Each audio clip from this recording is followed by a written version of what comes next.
sugar. Yep. I'm not plugged into the internet. That would help, wouldn't it? Well, this is going to be an interesting That would- stream. Right, I've just plugged into my power line, so hopefully that'll be better.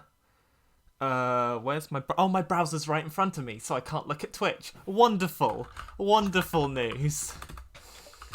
No, not Twitter, you numpty. Right, take Twitch. Move into workspace, whatever number this is. 4. Oh, I'm so good at software. Oh yeah, stream the stream on Twitch. Stream the It's stream on high-quality Twitch. stream content. Right, and then go I with need to actual stream my Twitch. screen so that then y'all can see it. Even though, think you like, I are don't think ready. there's anything... Oh, this one here. You get a faster one, so that's streaming. Oh, I'm so prepared. But it's fine, I've got my list of questions, and by list of questions I mean the 3 things I asked y'all about. I say that. The 2 things I said, and then music. Oh, Jesus. I need to remember what those 2 things. I just wanted to turn up and just vibe. Yeah. Mood. Yeah, welcome to the 2 hours chatting shit stream. I mean, to be honest, that sounds pretty good by me, given how prepared I am not. I've got the announce ready. Should I just use it up? Go for it. It's like I think I posted capital letters for weebs, but there we go. That's the. I really hope it's definitely the right channel because that's where all the other announcements were. But Yes, also, that's the right channel. I still had a moment of, even though I'd scrolled up to check the other announcements that were in the same channel, I still had a moment. It's definitely the right channel. Let's do this. What I do need you to do, people, is if the audio ends up being way louder than way louder than I am, tell me so I can turn it down because I have the mixer on the It was in your like test. It was or wasn't? Was louder. Okay, so I'm turning it down to like... What I'm going to do is I'm going to turn it straight down and then people can tell me how to turn it up. Currently it's at 10% of what it was. Which may end up being underkill or whatever. Overkill? That word. Kill. Kill. Everyone's Kill Bill. ears will be kill. I'm Oh very no, sorry. please don't. Actually, Try not to kill Bill. Try not to kill Bill, yes. Have I got the... Oh, I don't have the speech overlay up. There we go. The speech overlay is now up. So people can see who's talking. Oh, dear. That's not what I was looking for. No, I've just locked the thing I was trying to move. Oh, no. Just let me select the speech. Yes. I'm going to go up. No? Okay. We're going to go up. Yep, there we go. Up to the corner. There we go. Wow. Isn't OBS amazing? That silence says all. Well, yeah, welcome to your 2-hour OBS stream. I mean, if it's anything like... So you remember the call, Scarlett? It was me, you, and Lils. And it was just me trying to fix the overlay for an hour. Oh yes, I remember that. Yeah. Just do that again. It was absolute solid gold. Best content. Hey! Oh, it's Alex. Hello. Not Hi, you, Alex. Different Alex. German Alex. Which German? Yeah, there's a German Alex. Oh, that computer science finally paid off. It will never pay off, Alex. That's just more Alexes. Yeah, there's another Alex. I mean, that's just how it DB with Alex's. We've established this in the lore. We've got Chaotic and Lawful Tim. Yeah. We've got the Alex Collective. Yep. We are one. We are Alex. We have the Raylin Order, The Raylin of which there are 2. Wait, there are 2? Who's the second? There are 2. There are certainly more, but if you search up Raylin in Google, there's an American actress called Raylin Castor, and it is funny to say there are only 2 of us. Fair enough. There are only 2 Raylins in the world. Yeah, we have a rule of 2, like the Sith. Amazing. Coincidence? We've got 12 people. That's I like a think genuine not. amount of people. Wow. Yeah. Wow. Amazing. Yeah, prime streaming time. I mean, apparently. actually, it is. I'm not sure how joking you were being then, but yeah, that's genuinely true.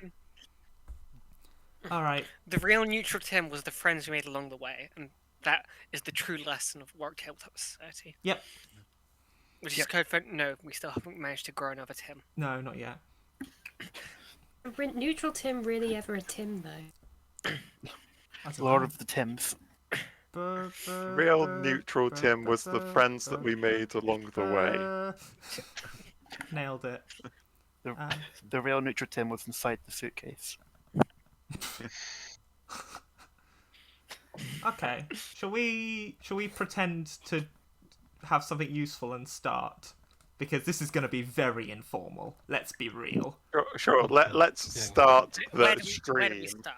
Let's start. Oh, we've gone down to 4 people already. That was quick. Wow. I've just got 11 on my Twitch. Oh, okay. Maybe the I numbers. see 11. Oh, the numbers just messed. Oh, I'm not logged in as the society. That wouldn't help. Right. I'm just reopening the stream with the society so I can pretend to be a moderator or something. Okay. Oh yeah, we're back up to 11 now. Fabulous. All right, we'll start then. I should probably start with a foreword or like some sort of introduction or whatever, which sounds fake, but we're gonna go with it. This is an interesting stream. It's not one I was ever expecting to give, but I think I certainly speak for myself and possibly the other showrunners that Monsters on a Cruise Ship was never intending to be this big a thing. It was going to be a set of 5 episodes and it was going to be nice and fun and pleasant, but it turned out to be far more than that, with absolutely fantastic art, a surprising amount of real original music as opposed to the kazoo soundtrack that was originally proposed, and some genuinely emotive scenes.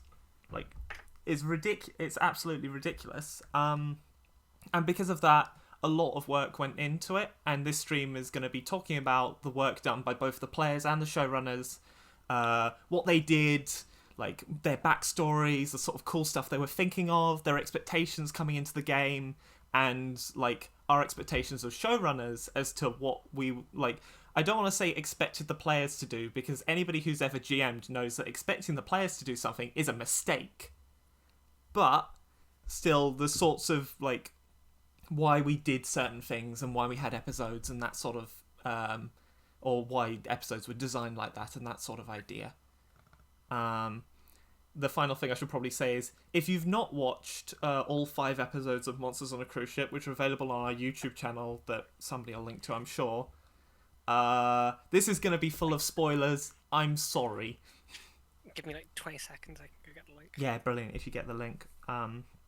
So I should know this is the way. I don't know why that was the way I did it. cool. Anyway, yes. But yeah, I think that's everything I need to say in the foreword. I don't think I've missed anything, have I? That's a resounding no, I have not missed anything. Wonderful. Okay, so hopefully we'll be able to get... I've also got fun software things going on, so we'll see if like the software doesn't fail. We'll see if the software succeeds. Oh, actually, yeah, that's good. Thank you, Alex, for bringing that up, even if it was indirectly. If you have any questions, chat, throw them at us. We will answer them within reason. You can send them by paper plane or telepathy. Also, Hannah, it turns out links aren't allowed in Twitch chat. Yeah. Oh, come on. Oh. Have we got it in the... No, we don't have it in the channel description. Otherwise, I'd just say it's in the channel description, but it's not. Oh, I should probably... Oh, you first, sorry. No, And I'm shitposting. Oh, sure, okay. There is a YouTube channel, we promise. That's what I have to say. There's... Yeah, just look up Warwick Tabletop on YouTube, you'll find it. You won't. I tried that. Wait, Yeah, you probably won't. Yeah, it's our SEO is bad. No, it does come up with the top things our channel. Oh, Yeah, put it into YouTube, Warwick Tabletop, and it comes up. Fair enough. anyway. So yes, look it up. You'll find it. I'm sure it'll be good. So I have 3 discussion points on my list, and in lieu? That's not the word I'm looking for. Yeah, Lou. Yeah, it is. Oh, okay. In lieu of any questions provided by the audience or just that come up from this conversation, we'll just go through them in the 2 hours we've got today. So the first point I have on my list is character backstories, both player and bachelor, and expectation for your character in Monsters. So I guess this is a question to the players first of who are your characters? What cool stuff have they got happening in the background? If you've got any like documents that you wrote, I'll chuck them on stream. And like, what expectations did you have for your characters in this bizarre world? I don't know who wants to go first. Should I start? Yeah, go for it. Because I have a feeling that I've got a lot to say about this, certainly in terms of expectation versus reality. Sure, that'd be fantastic then. Do you have anything you would like me to put on screen? So there's the Topaz law document that can be put on stream. I believe I put that into character creation. Right, let me have a search through. Oh yes, you put it in very recently. You're entirely right. Give me just one moment. Oh, it opened in the wrong browser. Of course it did. So the idea for like Topaz to start off with was that I'm not the kind to like do the dating and the flirting or anything like that. So I very much wanted like a line to be able to like something that I could do basically, and that thing that I decided that I wanted to do was talk about rocks. I think that's a fair thing with Topaz. So here you see Topaz's backstory. You might have noticed that a lot of the stuff, especially like with like the stuff with like the one who bears the parchment and the one who wears the twin blades, had very little bearing on the campaign itself. So the main thing about like me playing RPGs is that when I play a character and the GM asks me what I want to do, I very much take that question to heart. And so, yeah, I kind of ended up like forgetting a lot of Topaz's backstory. But yeah, so the idea was that she was this being that had been brought into the world to talk about rocks, and that was her prerogative. And that was like the main backstory. Can I make a comment, because I think this is really interesting. I say this with half a mouthful of cake because that's my dinner for today. Okay, yeah. So you mentioned about things you can always do. I think that's a really lovely tool, and what it immediately brought to mind for me was Wanderhome. Which, for people who haven't played Wanderhome, each of the playbooks has a little section which says things you can always do. I can't remember big examples. Currently I'm playing an exile, and one of the big things that the exile does is talk about their old home, and that's something you can always do. And it's interesting you bring up one. Oh yeah, go for it. It's interesting you bring up Wanderhome because I always forget what my playbook does on that as well. But it's a really lovely tool for pushing story because it just gives you something to fall back on, because like role playing's hard. Like, okay, role playing well is hard. In terms of like making a performance, you're playing this character who obviously like is. Well, I was about to say who obviously is different to you, but I feel like there are multiple instances where this is false. But like you're playing this character who is still like, who is still different to you, even if you end up like having a lot of your traits, and having those fallbacks is really helpful and useful. And I think that's a really lovely tool that you've talked about there. That's pretty much all I wanted to say. Wanted to make that comparison to Wanderhome because it's a really nice idea. Yeah. Yeah, it's definitely a good point. Like, and to be fair, like I like to do it with my characters, like generally, or at least have them like have a quirk that like gives me like a through line into like playing them. Um, but of course, yeah. But of course, I wanted to like ensure that this was the case for Topaz, because obvious reasons. Um, but yeah, so yeah, and like I also knew that I kind of like needed a reason to like know like why monsters on the cruise ship. I feel like this was a question that I didn't really answer well. I think like yeah, part of that was like yeah, it's like kind of like trying to introduce the she's tired of like being seen as like a god angle, and like she and like she hopes that monsters is like a place where that doesn't happen anymore, and in a way she was successful in that. But also like I do feel like I could have given a stronger reason here. But also there was the other strong reason of Scarlet wants to play the game. Yes. I mean, yeah. so you say that. I think from my perspective, and I think like the audience at home may be able to comment on this better. The wanting to be seen, like, or I guess the wanting to be almost, I want to say seen I say seen normally here, which is not a great collection of words, but like rather than just being seen as this wonderful god, being seen as a normal person that you want to be with, that you just want to spend time with, and sort of. I think that came across really well. I think the relationship between you and Goblin was very much one of a pair of like almost misfits. People who aren't really used to this, aren't really used to how dating, I guess, works, and managed to find that in each other. That was a lot of words, not getting very far, but from my experience, I think you got that across really well. Oh, that's good. Yeah. It's good to get this. But now you scroll onto the other bit of the document, which is the bit about the cults. Hooray!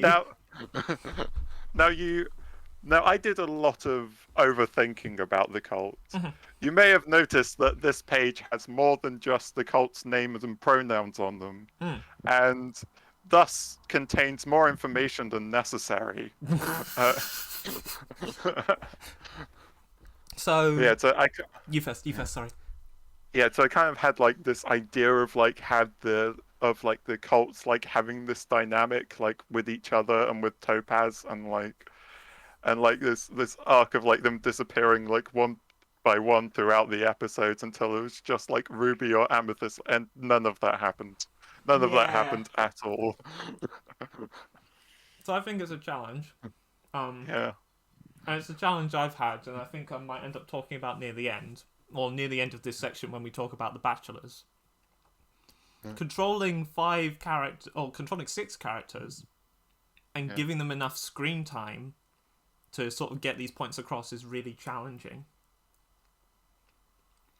I don't think there is necessarily a really easy way to get all of this information across, combined with having like space for the rest of the players, and all that going on, which isn't a complaint about either of our performances. I think it's just this is just a natural next step from having so many characters that it's hard to get all of the things across, and I think having fewer cult members is really going to help with that. Yeah, for sure. But I think like in here like I've brought attention to Emerald's description, but I wanted to bring short attention to Sapphire's description for a moment. She has a lot of respect for Topaz and her boundaries, but she's also very sapphiric. Fuck's sake. Fuck's sake. And this is probably one of my proudest pieces of writing in this entire document. And yet it didn't get to come through just because of how like the natural problems of having 4 main characters, also a bunch of these characters, also now the cult characters, also these NPCs, etc. I wonder, like, in an alternate monsters if you'd had 3 cultists, like maybe Ruby, Amethyst, Sapphire.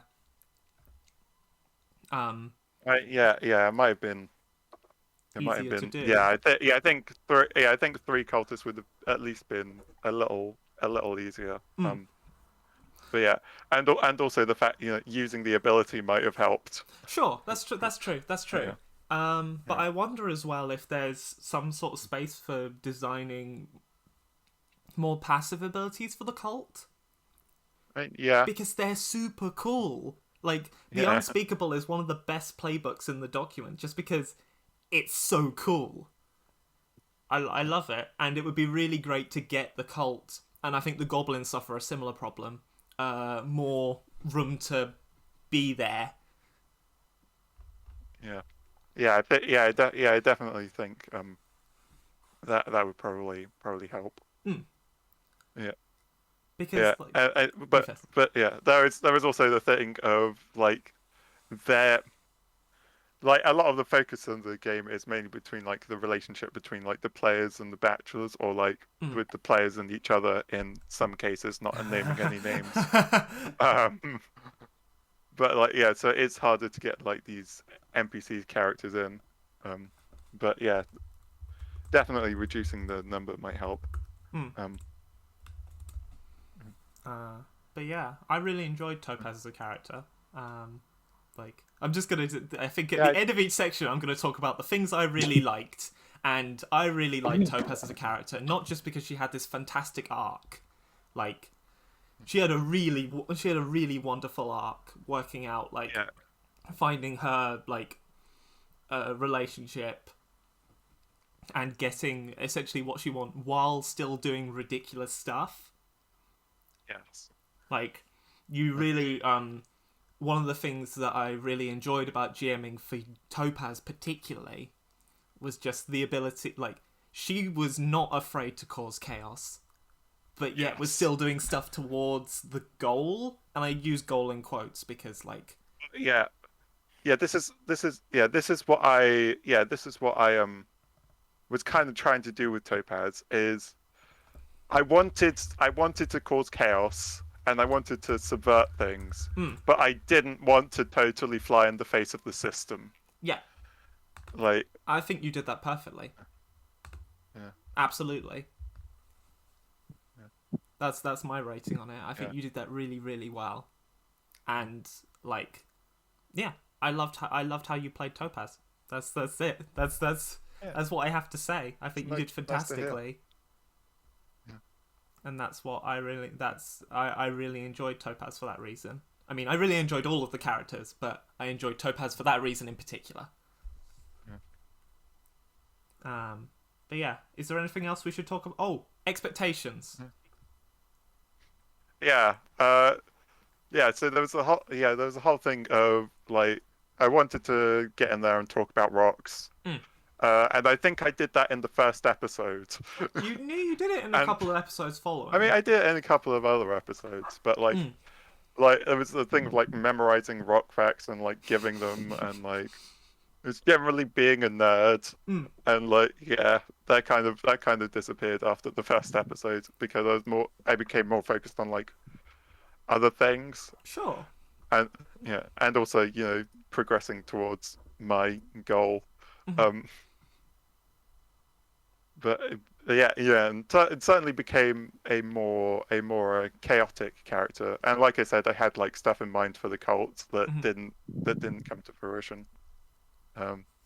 There's also like other stuff in other episodes, but I think more talk about those like during the episode. Yeah, that's good by me.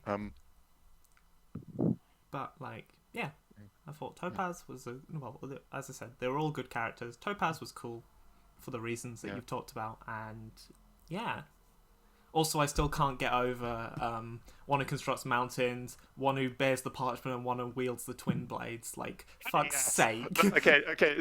I said Sapphiric was my proudest piece of writing in this. No, okay, she comes second to that. I was mainly like, I came up with like a name scheme for my like elder beings, which was like the one who does the thing essentially.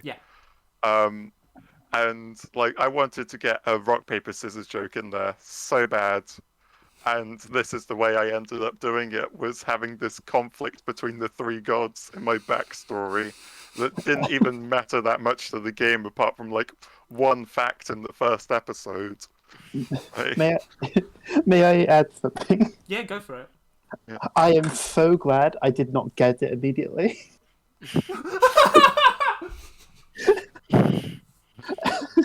Because I will have to say that was one of the funniest things I've ever had for like gods and shit. It was so good. Right, shall we move on? Yeah. Who's next? It's fine if you don't have much, but I don't have much. So cool. Then I'll do you go have anything next. you want me to chuck on screen? I could there's literally the cut. messages I put in Discord. Yeah, give me a sec. That's about it. I will screenshot them and chuck them on screen. That's Topaz's mood document. Oh, is it the Bill mood document, or have you got other ones? There's the Bill mood document, and then there's the Bill backstory a bit further up. Okay. I will Just bring... look for big chunks of text from Yeah, Bill. I found it. 1 minute. I'm just gonna chuck it up in a text editor. Control Shift plus. There we go. I've put it up on screen. And then.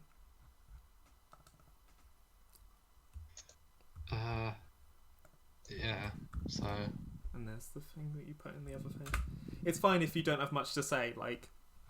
But if you have anything to say, this is your chance. I guess I'd say the kind of my whole idea for Bill was I first came up with the kind of where car idea of like, oh, someone is like they turn into a car at some special point. It's like that was my idea, and I looked at the like rules and was like, okay, so they're a cyborg.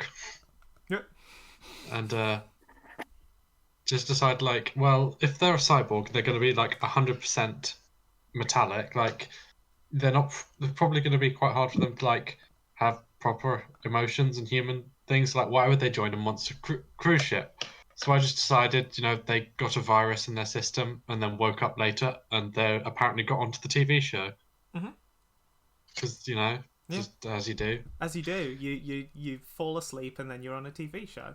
I've had that all the time. It's really inconvenient, isn't it? It is just quite inconvenient. Yeah. But yeah, and then I like just kind of what did I say? Like, I don't know, just very Bill. I said he like had a lack of common sense, and along with a good spoonful of naivete, and just like wanted to see the best in people and wanted everything to be good. I didn't prepare as much as a lot of other people. I mean, that's fine. Like. That's more than fine. I emphasize that, like, please don't feel you have lots or even anything to say about these, because people construct RPG characters differently, and I think you still got you had some key points about Bill there, particularly like the generally happy to be there, trying to make everything good, and I think you got that really, really well across really, really well. Like your time with Dante and Adara in the episode which was a bit too dramatic for everyone. Wait, that's like two different episodes. The third one. The third one was really exemplary of that. Also, I so enjoyed your use of an accident. Like, such a good ability. It is a very fun ability. So. And also casually giving me like Eldritch Gods to play with. That was good. Yeah, I also tried, like, each different episode tried to give her a different backstory part. Just, like, what random fun things could Bill have gotten up to? Ooh, that's a really cool idea.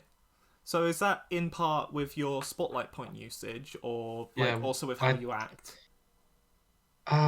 Mainly with the spotlight point. Like, what I wanted to do was just, like, make Bill into just, like, a character who's just, like, traveled the world and done a bunch of things. And just, like, have, like, funny stories which he, like, can tell. And so, like, where we had 2 spotlight points, it's like, okay, one of them I'll save in case I need an accident or a reroll, and this one it'll be my new hobby of the day.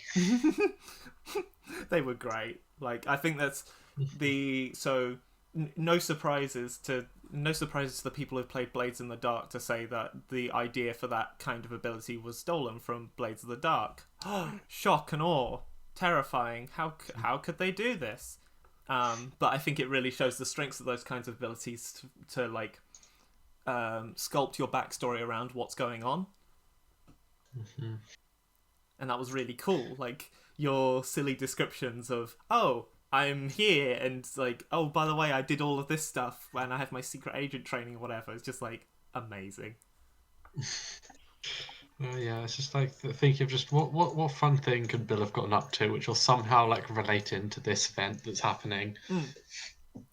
It was great. I really enjoyed that. Like, Bill was a kind and fun character. Like, almost like a much calmer, much less chaotic version of Topaz in a way, of just wanting the best for people rather than causing absolute chaos. But I don't think anybody on this campaign or cruise ship was inherently bad, so that's kind of not much of a description. But yes, it's cool. I really liked Bill. And I did enjoy playing Bill. That's Just the important thing. Yeah, sure, there was a lot of emotional baggage thrust upon him. And he had to try his best to deal with it. He did. He tried wonderfully. And did wonderfully. Like, he's really a character to be proud of in that respect. Thank you. Yeah. I'm not really sure what to say. That's fine. Very professional stream. I like Professional stream. I've got to explain the music at the end, and I've done literally no prep, so that's gonna be funny. We're so professional here. But yeah, I think that's... Oh, what were your expectations for playing Bill? I'm just gonna close this whilst you're doing that. If you had any. It's fine if you didn't. I mean, I was very unsure of what to potentially happen. I kind of... Well, I knew, like, what I wanted their character to be, so I kind of expected them to be kind of trying to make everyone better and happy. And I think... I mean, that I did meet that expectation at least somewhat. Yes. Yeah, absolutely. Words. And yeah, I didn't know. Like I from the start, of course, I didn't know like how things were going to go and like who the bachelors would be. I just want Bill to have a good time and let other people have a good time with him. Yeah, I think you got that across beautifully. As I said, I think that was a really lovely character and a really important one for the cruise ship. But yeah, that was great. Okay, we've got two more players. Who's next?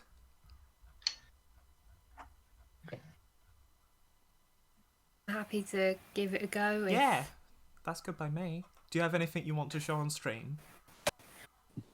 Not really. I mean, I also was not someone who did a lot of preparation necessarily.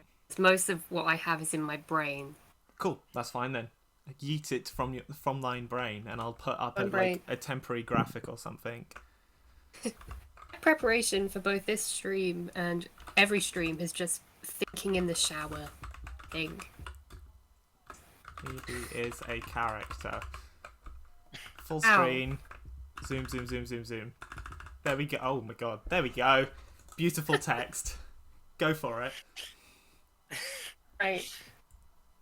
So, I guess to people who have watched what's happened, it's probably a little bit obvious that I, as a person, am very new to RPGs as a whole. This has been the longest sort of campaign I've ever really done. The only thing that got close was not something where, at least for me, was very character driven. It was more combat, and I just played a beefy dude who was just a beefy dude that shot a gun. New monsters on a cruise ship playbook when? Beefy dude with gun. Characters tend to be like one of three things, which is me, but different, beefy guy with a gun, or just whatever, some weird thing that I can do a weird voice of, and then I just play off of it. So, because of that, I wanted to. I knew it was going to be difficult, bit of a challenge to a character. It's not something I've done before, but I really wanted to do this. So Evie was very much based on like a version of me, like a me a few years ago. Shockingly, I know. That she sort of, the very first incarnation of her into my head is sort of see a witch who is incredibly studious and perfectionistic, who applies to the show because she doesn't really know what dating is, so thinks the best way to get a date is to go on a reality show. She is more concerned with winning the show than really getting a date. Which I guess kind of came across, but I think changed. So.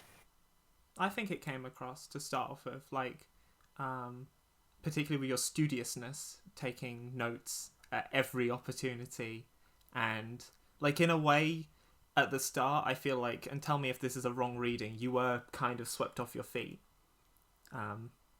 with regards to the relationship that you ended up with. No surprises. I didn't go into it with a plan. You know, I'm very much a planner in other aspects of my life, but in RPGs I'm very much create sort of a base for a character and see where the RPG takes them. Mm-hmm.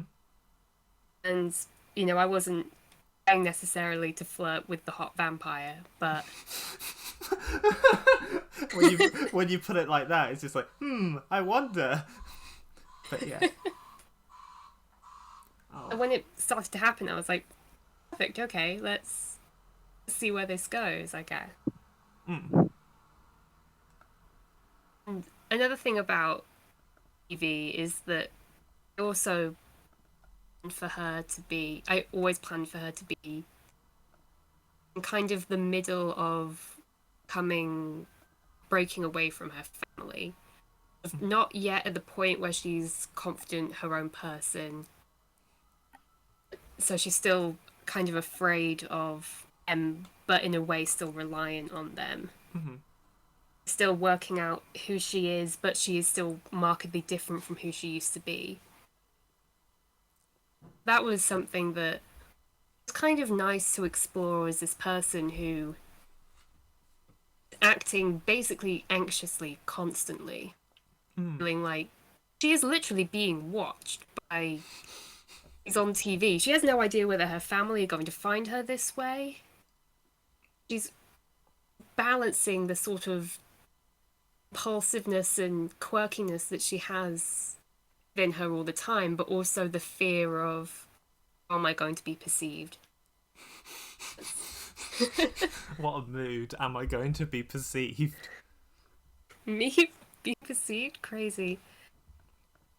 So that was kind of my approach for her. Of course, I don't have documents and stories, and what I've thought about her has changed and has adapted. And I mean, again, I'm not very good at RPGs, so I forgot quite a lot of what the game mechanics aspect of it, if that makes sense. I didn't really utilize the abilities that much. So I wouldn't worry about that, because role-playing games are inherently role-playing. That's the point of them, and the abilities are there just to further facilitate that role-playing. So if you don't use them, alright, you still got to roleplay, didn't you? You still did your cool character stuff. Particularly in this sort of story-based game, I think it's really important that the focus is on the role-playing, so I really wouldn't worry about, oh no, I didn't make many potions, because you were still an important and valid character in your own right. Oh, shit. Yeah, this is important. And I think to further go, oi, stop it with the, I'm not very good at this, I think you really did improve over the campaign.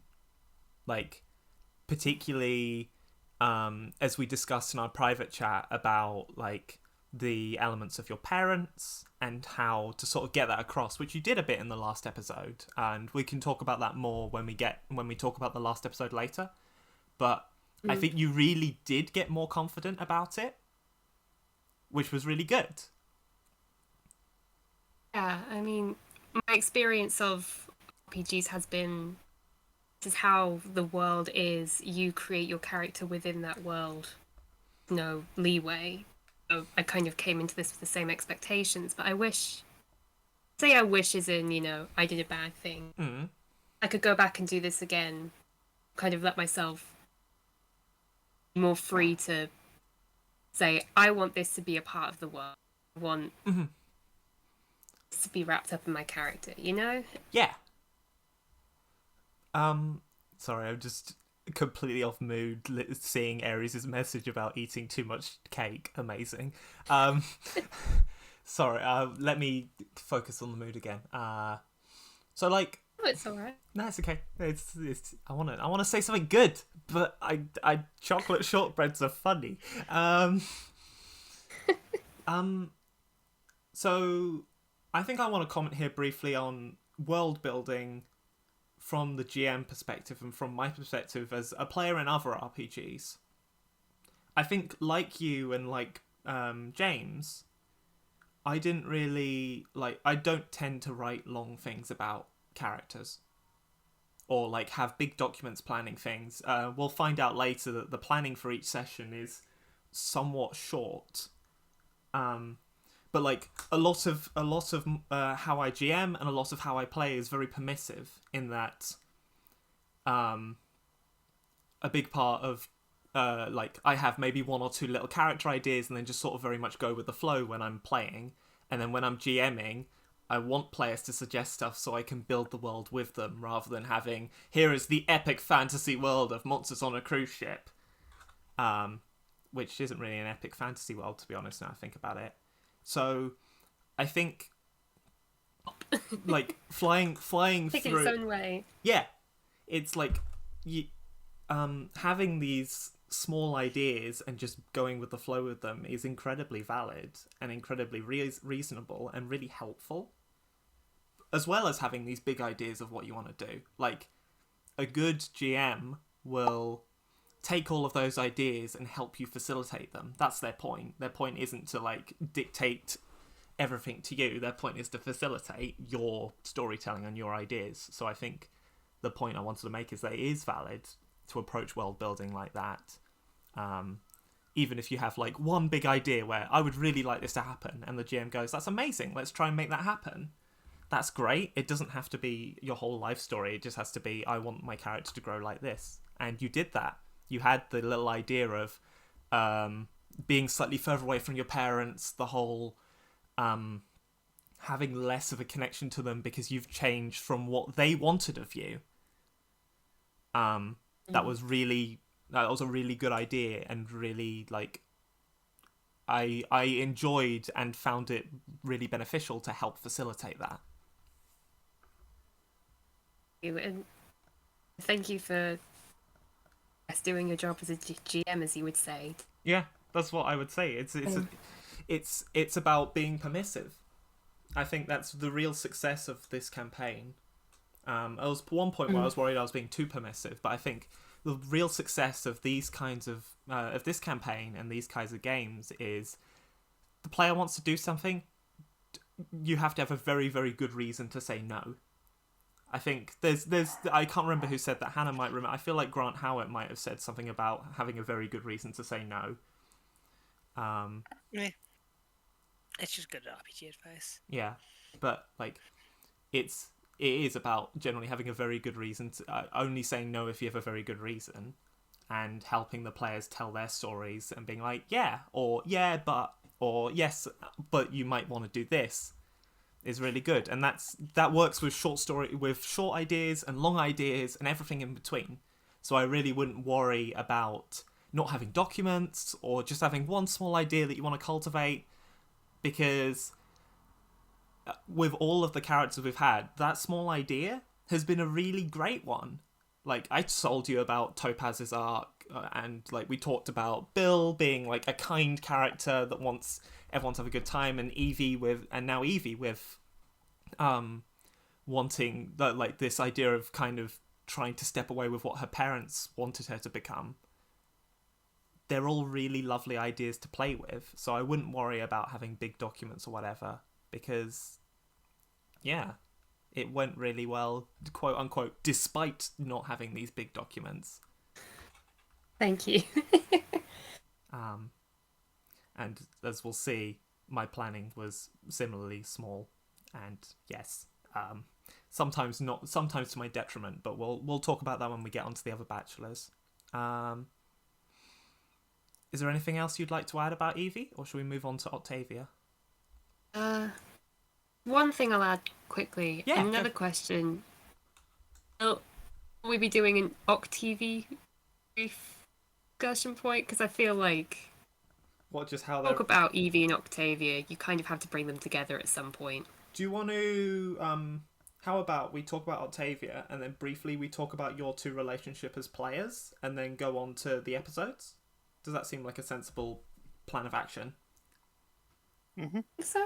Fabulous. All right. So how about we'll talk about Octavia for a bit, talk about your two relationships, just because that was a really interesting thing as two player characters actively talking about how they wanted to perform this relationship, how they wanted to show it on screen, is a really interesting point. And then we can talk about the episodes and also the really exciting stuff about the Rock God Apology channel, which I'm so excited to talk about. Yes. I'm so excited. I am similarly excited.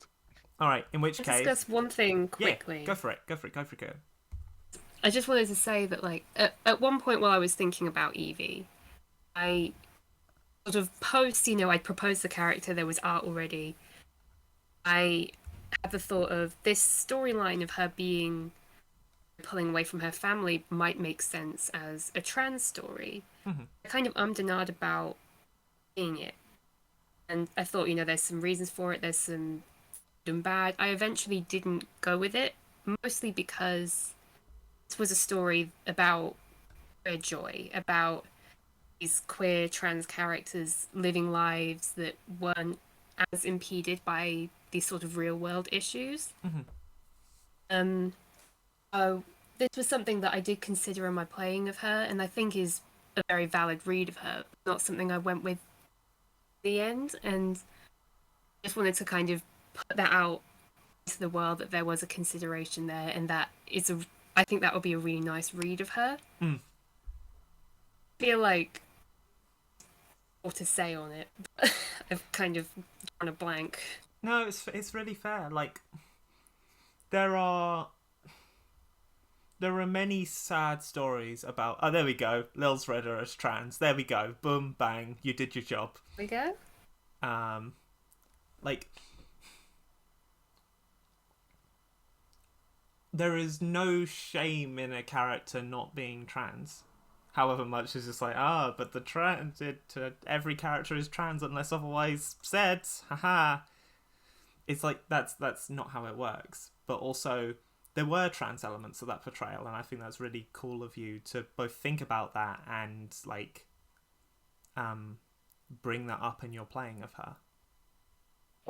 The two social media thing, like, profiles is a very, like, quintessential, like, I act one way around my parents and the other way around everyone else, that's, like, especially relevant to a trans experience where, like, where you're either closeted or your parents aren't as accepting. So, yeah. Something that I felt was integral to her. I also didn't want to write her as she's queer and she's, having these issues because she's queer and putting that into this, joyful space that we've created here. And that can be a part of her character, I guess, outside the main story, but there's so much, there's a lot of happiness in her and in the story that, like, I wanted to leave it a little more ambiguous, I guess. Mm-hmm. That's really fair. And I think, like, whether she, like, the trans reading would have also been full of happiness. Like, obviously, there would be this, there are challenges to being trans, citation not needed, it's really obvious. But there's still the joy of being who you are, and Evie still tells that story. The joy of her separating herself from how her parents want her to be is really important and really well told and really clear in the story, I think. Oh god, the ice cream van's here. I will be back in just a second. It stopped. Hooray! I don't have to worry about shutting the window yet. I thought Yet. you meant you were going to get Yet. ice cream. Oh no, I'm not. Yeah, I'll be back in a minute, guys. Just gonna get ice cream. Technically, there's nothing stopping me getting ice cream because I'm not needed yet. Yeah, that's true. The ice cream van has an awful habit of parking right outside our house and blaring music for minutes on it. It's ridiculous. That means we could just steal it and get all the ice cream. Good luck. Ultimate heist. Look, there are 3 of us and there's only 1 ice cream van. In fact, there are 3 of us, there are 6 blowhides. 3 people versus a van. I don't like those odds, personally. If you wait, we can make it 4. Oh, that's true, yeah. I'm not sure that makes it much better, to be We honest. just have to ambush the van. Oh, heist cream. God damn it. God damn it. Alright, should we move on to Octavia then? Unless there's anything I've urgently missed. I can close my amazing... I needed a quick thing to chuck on the screen. Alright, let me bring up... I assume you want the documents you wrote, Raylin, up? Yep. Fabulous. So while we have talked about having a few... or having minimal plans, this is very much the opposite end of the spectrum, which, as I emphasise, is still valid and cool because there was lots to play with here. But I will let Raylin talk through that. So off you go. So, it might come as a surprise, I'm sure, to think that when I was creating Octavia, I wanted to find what I find quite enjoyable in RPGs, that being drama. Especially in an RPG, which is centered around romance. Yes. I wanted to make a fucking drama happen to be good as best I could. And so that was my original intent. So, in terms of creating her, I had the vague idea before I had let's be a vampire and go with first line new blood vampire dynasty. So fairly like a few months before I had the before I signed up to Monster on the Cruise Ship, I went for a not the best relationship. Won't go into much detail. Might be able to infer stuff from Octavia. There's no way you could. And the vague idea was playing a person who had been through that, been through a similar experience, and someone who had, to a degree, come out the other side, who had experience with this and knows what it is, knows what to do, and has gotten to the healthy point of getting past it. And so that was the original seed from which Octavia was born. Hence why she expressed a lot during her talking with Evie, that she was like things about being healthy, or things about what is right, what is healthy for a relationship. And when she made a mistake, she addressed that and explained what it was, what the mistake was, rather than just saying, I love you as a mistake. And doing it in a way which it, for a lot of relationships, should be done. When it comes to vampire, it was brought up, I think, in the 3rd episode that Octavia wasn't bitten and turned into a vampire. She became a vampire on her own accord. I'm not sure if that's in the document. If I can scroll to any point, I think it's near the start. So if you scroll down a bit, actually, Yep. so you'll see in my planning. So I was the last person to fully write up my character, and so I had the sort of mini introductions, or sorry, I had what was put into the cat creation chat. I don't take that the wrong way. Here it is. Yeah, I found it. Sorry. Yeah, So this is the where- red, yellow, and blue highlighting here on the screen. Yes. And the way my brain thought was people, when you write backstories, there are things you can include.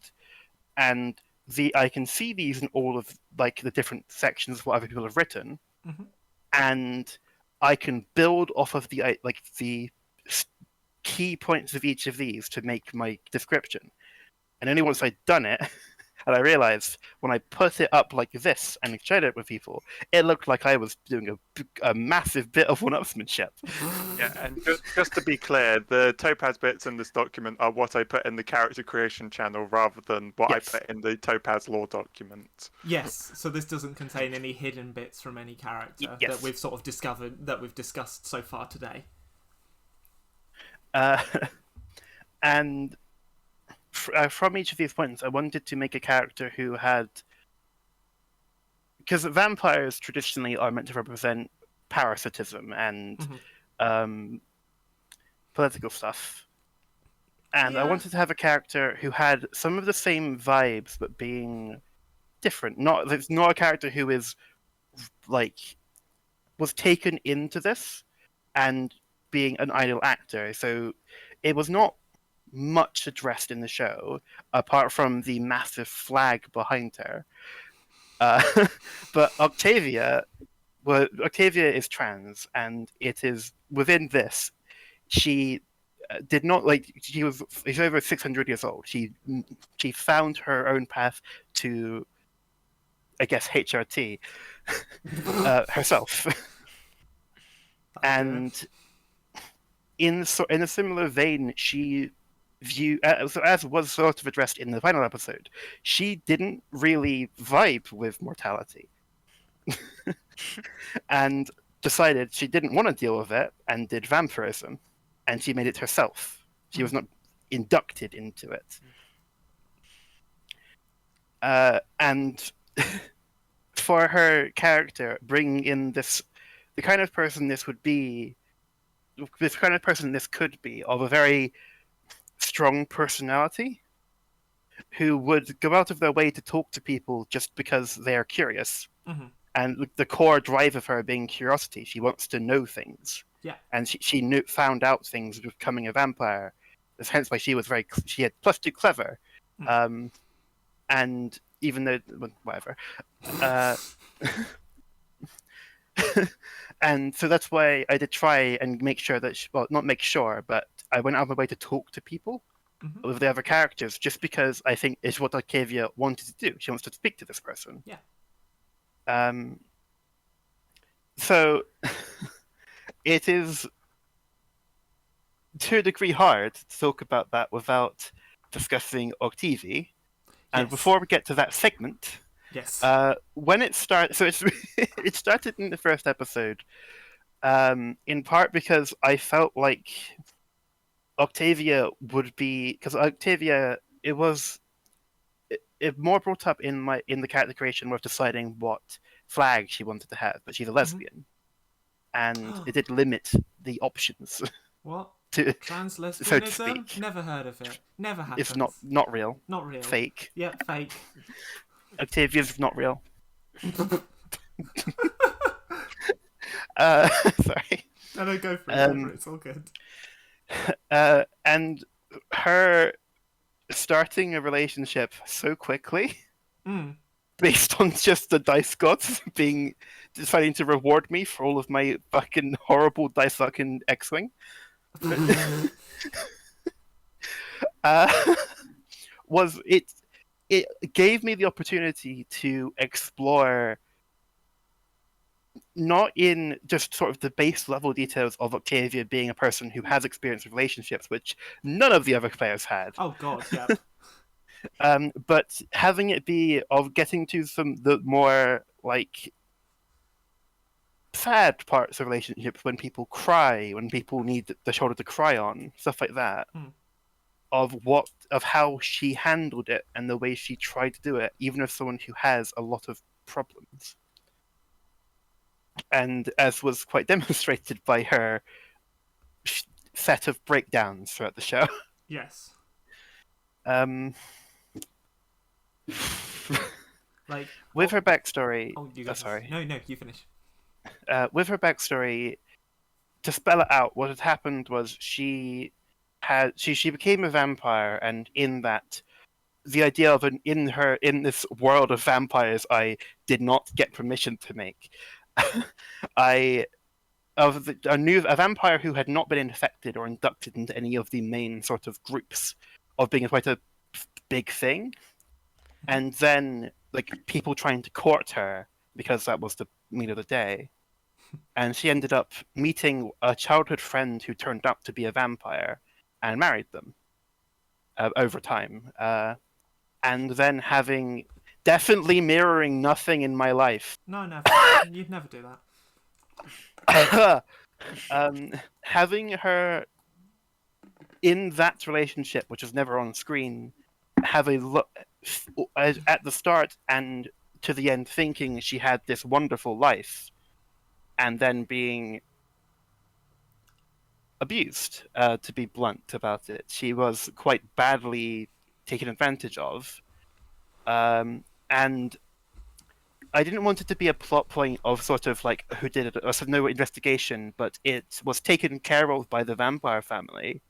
But because she's from the 1600s, vaguely, she doesn't have this, as a vampire in that age, a person even, the idea of mental health is not good. And so I went with a thing which I've used in a D&D campaign of vampires having this like centuries-long melancholy, the locking herself. I think I worded it in the loneliest tower of her loneliest castle. And I think the point that was latched onto by the people who were in my character creation section was of the positive mental health vampire. Of coming out of that space and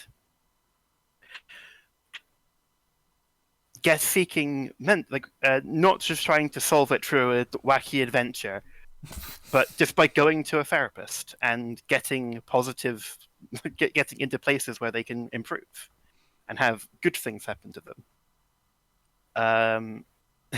And that was the overview of her backstory, which I feel, with big thanks to everyone involved, was explored with like the tone of with English.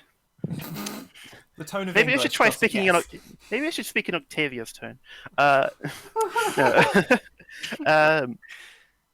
Explored in a very adult and serious way that didn't then invalidate other things that were going on that were more silly. At least I feel so. No, I think I agree. And when we were talking in your private channel, so for people at home, because I realised I never stated this, each player has a private channel where we talk about the stuff going on, so then they can choose so then they can discuss their queries and concerns and generally what they want to happen next in the story. And I think that's certainly what I tried to do. I assume Hannah and Aries were similar in trying to treat your concerns carefully. And I asked you a lot of we discussed quite a lot about that part of your backstory and general concerns that you may have, because it was by far the darkest bit of backstory in the campaign. And it's dark, even if it wasn't the darkest bit, it's still something that had to be treated carefully and kindly. So that was a big part of the focus of discussing that part of the backstory. And yet it didn't invalidate, because Octavia still had a good time. Octavia was still doing lots of positive things and lots of silly things, like her running off herself at the start of the crime scene. The crime episode was great. That was such a good scene. Just I'm gonna win this. Bye everyone. Shuts off the lights, locks the doors, and leaves. So with the more mechanical side of her, So, like, I love cryptids, and looking through all the different cryptids that are there were ones that I more immediately gravitated towards, which were, to be honest, Cyborg and Unspeakable. Yeah. But I'm actually quite glad that they were taken, because the idea of her being a vampire more materialized further and further into a character, I think, who would not work as well as other things. I think her being a vampire is a big part of who she is. Yep. I agree with that wholeheartedly. I think it would have been much weirder if you were an Unspeakable with a cult. And in terms of mechanically, so for the people who haven't have access to the document, the vampire has 3 abilities from which they choose 2. They can have the ability to drain blood and get a bonus to the roll. They can turn into a bat. I think you don't spend a spell point for that one. You just do it, but you get -1 to your next roll. That's you just say you've done it. Yeah. And the thing which was exhibited there of shut all doors, turn off all lights, dim all lights, only you can see. Yep. And of those 3, mechanically, I play war games, so it is the thing my mind immediately went to. I like to think I'm good at them. Mechanically, the most useful one is the bat, because that comes up the most. But for who she was, I wanted to have more situational powers that would better illustrate. Because taking bat is fucking cool and valid, but demonstrating who she is better with the other 2. Because with draining energy, I did that once, and it never applied to a roll. I'm still glad I took it. And with Your Home is My Castle, as I mentioned, I'm a dramatic bitch. And that is by far the most openly dramatic of the 3. It might be one of the most openly dramatic abilities in the RPG as a whole. Like, aside from the unspoken law, and I can't think of any others. Hannah might be able to interrupt. Aside from unspoken law, aka the you get a blank check ability. Yes, although I do have to agree to it. But yes, you do get a blank check. If I ever get to play this again, and I get to play Unspeakable, with the last line, I've had this thought in my head of when 6- dignity escapes. Wow. I'm just finding the ability to chuck on screen just in case people haven't seen it. Unspoken law. Here is the ability. You might notice that there's lots of black bars. You fill them in. Okay, Hey Finbar, why didn't you highlight the black bars? When we were spoiling I'll these, let other people do it. Sorry, I just remember when we were spoiling like bits of the cryptids for people on just on the normal tabletop server, and we did one where it was the actual ability, like as in we just had an actual ability from one of the other playbooks. Skeleton. Yes.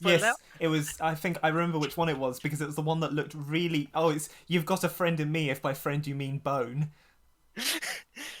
And then probably just this first sentence, and then the rest of it hidden. I can't remember if we come up with the idea of this directly because of that, or do I hit it beforehand? But then when we posted the spoiler of this, it's like, yeah, no, this is the full ability. Yeah, they're just like, I think we planned for this to be the spoiled one after we spoiled the skeleton one and went, ooh, hang on a minute, we could do something with this. But yes, there's some very silly stuff going on in the Monsters on a Cruise Ship book. We'll talk about that. Maybe at the end, very briefly. What I suggest, though, is shall we move on to briefly talking about Octavia and Evie together? Octavia. If I may first. Oh, sorry. Yes, of course. I would like to know, just if I may, some of your thoughts on Octavia beyond what I've said. Oh yes, my I nearly didn't give my end. I really enjoyed your character summary. Right, here is my end. I really enjoyed your character summary. That is mandatory, but also because I really enjoyed your characters.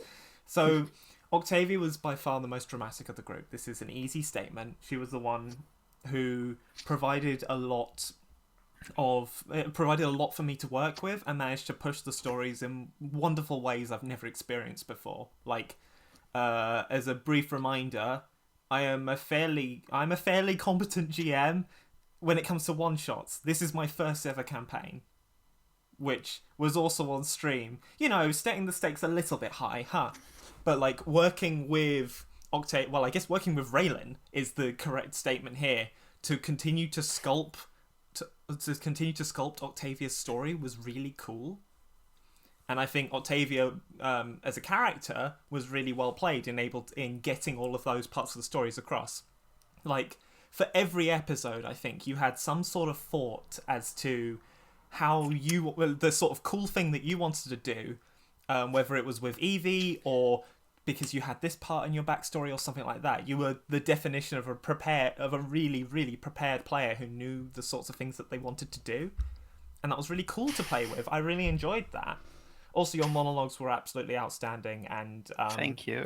How scary good. I don't know how you did it, given that like the one monologue I did was pre-written, and yet you managed to produce a bunch of them that were just outstanding, and I'm assuming weren't pre-written. You say You say that one monologue that you did also almost made me cry. So you know. Yeah, it was a good monologue. It was just the comment I more wanted to make is making those monologues essentially up on the spot is absolute witchcraft, to put it bluntly. It's outstanding. That's my job. I'm glad. Sorry. No. Say your point first, and then I have one more Octavia point. I'm very glad that I want to say that I'm very glad that I amuse you, but that's not the right way to put it. But like, so I am a very experienced D&D player, RPG player. Sure, that doesn't surprise me in the slightest. I have played fucking hell. It would be 7 years now. Mm-hmm. That's more I'm 18. Than I have. And I'm not even sure if it's a skill I got from playing Dungeons and Dragons, but with Octavia, yes. you cannot tell what's on my mind. With Octavia, I wanted as you said, there are things I wanted to do with her, and it was finding the right time to do them, and I think a hallmark of a good campaign, it always happened.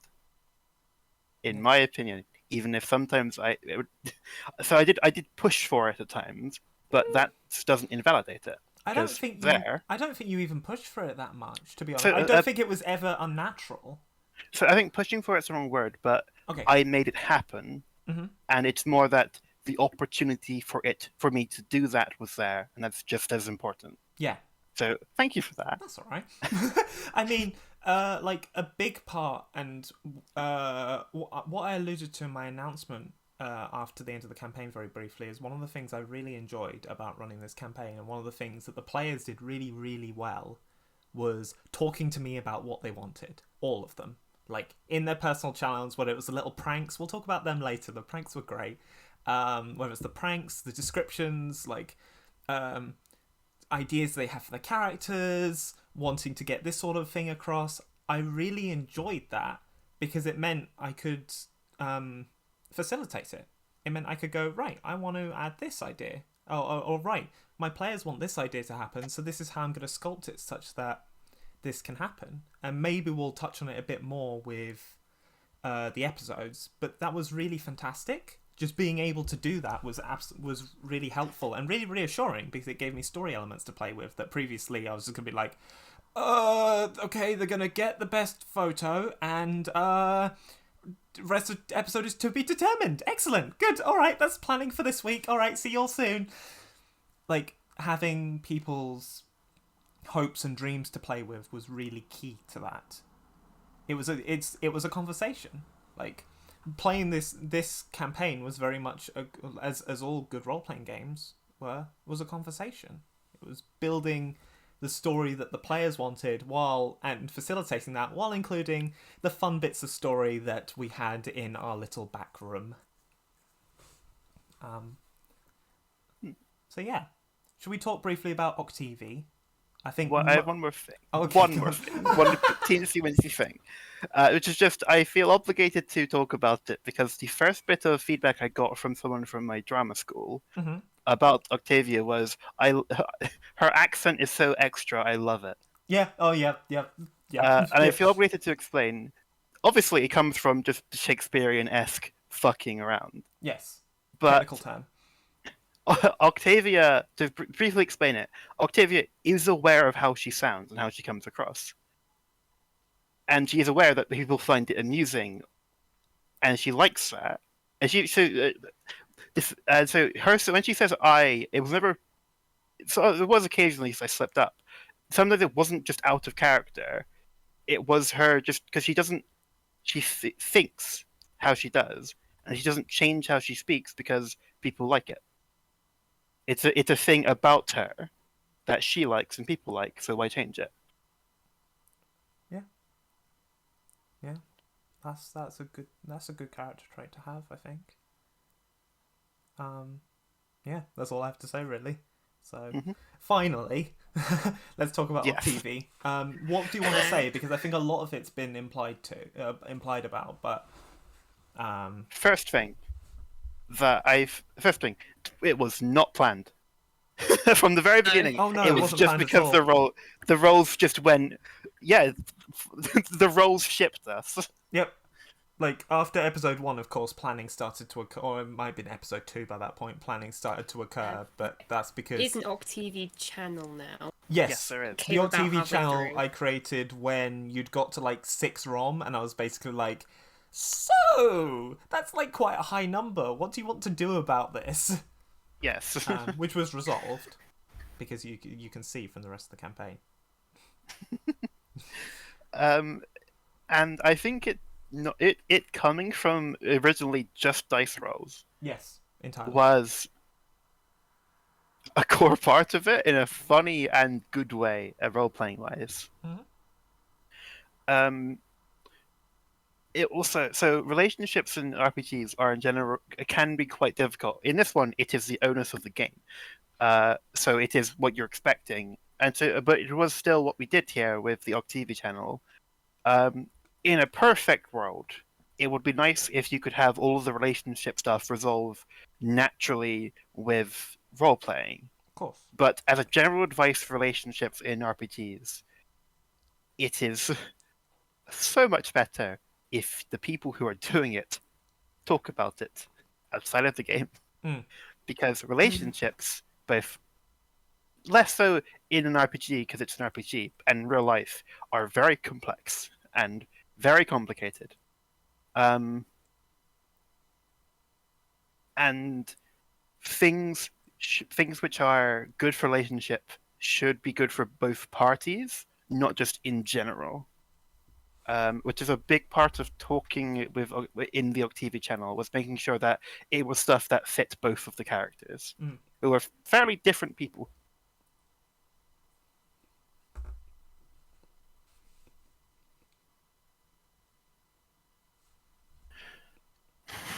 Sorry, I don't have much to add. I was just listening. Like, that makes sense.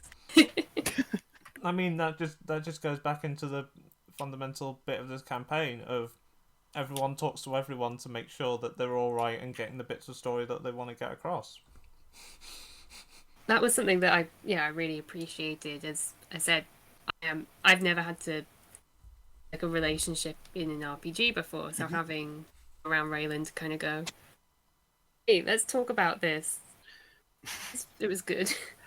Actually, one part of that I do want to bring up is, as I mentioned, draining energy happened once. Yes.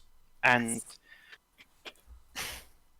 the way the rules worded is you can do it whenever you have 3 or more ROM, Something like provided that. the other party agrees. I don't like numbers anymore. That's what I've learned from this campaign. Numbers are bad. The fuck Those don't numbers. exist. True.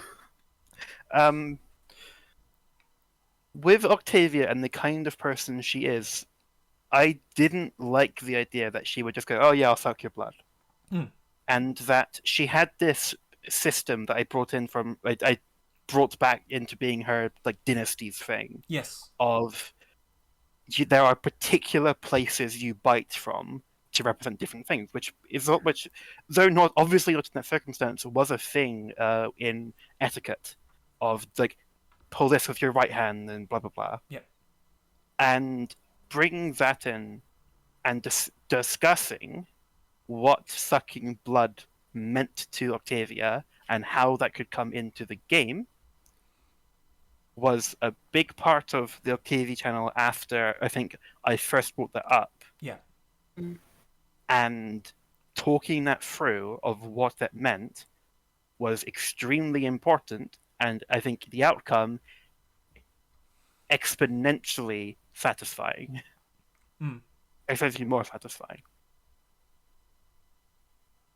Yeah, that wouldn't be the sort of thing. I'm not the best at role-playing on the spot, as you can tell from Evie's reactions to many of Octavia's dramatic monologues. It was good to... I would be the same, but keep going, sorry. I, as a person, definitely appreciate a bit. Just have something to work around, and especially because this wasn't just a campaign between us making stories for ourselves, we also were making a story for an audience, something that was going to be recorded, listened back. You have to approach that in a different way than if you're just going off the cuff with your friends for a one-shot. You know, there's... I think that's one of the biggest lessons I learned during all of this about performance, or the biggest stresses almost, but we'll talk about that a bit later.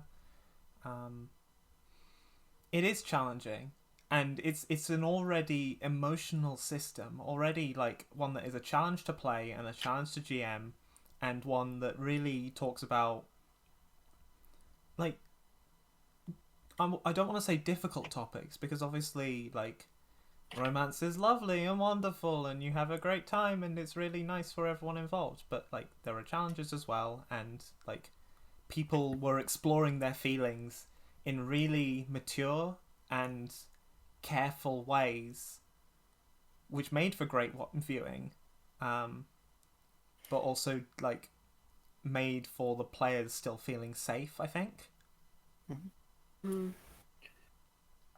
And if I may, with Octavia in general, as someone who is a survivor, I did my best, I guess better way of putting it, to accurately represent what a survivor, quote unquote, is. Sure.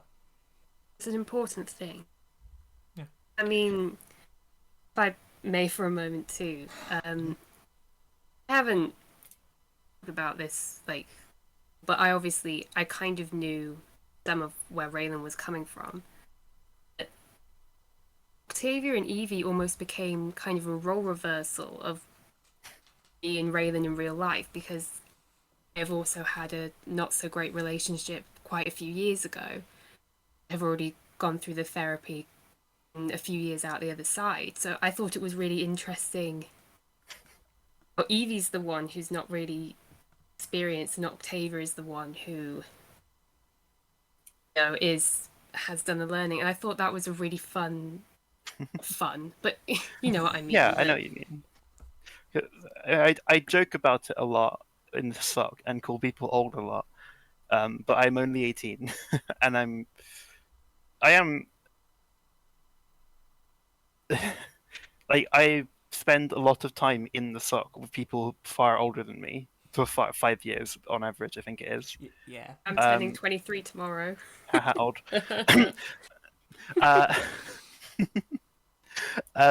But I'm not that experienced with a bunch of things in life, and it was fun to have. I agree with you. I think it was fun to have that sort of dynamic reversal. Yeah, I thought it was very... I keep wanting to say things like enjoyable, but... Well, because it's an RPG, and you don't necessarily enjoy things by having fun per se. Even outside of RPGs, you can enjoy things that were sad, in a sense. It's like almost enjoying watching a cathartic. sad movie, isn't it? Yeah. Yeah, catharsis is a good word for it.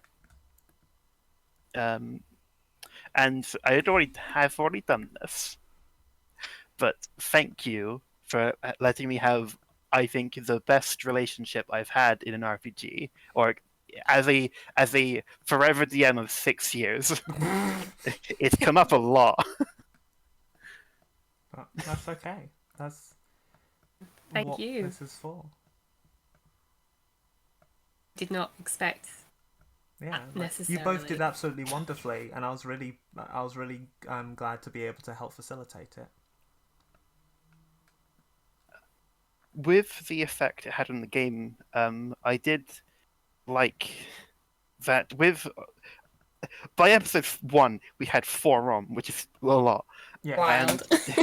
And it kept going up, and so I liked, and we did talk about this. Like I don't remember when.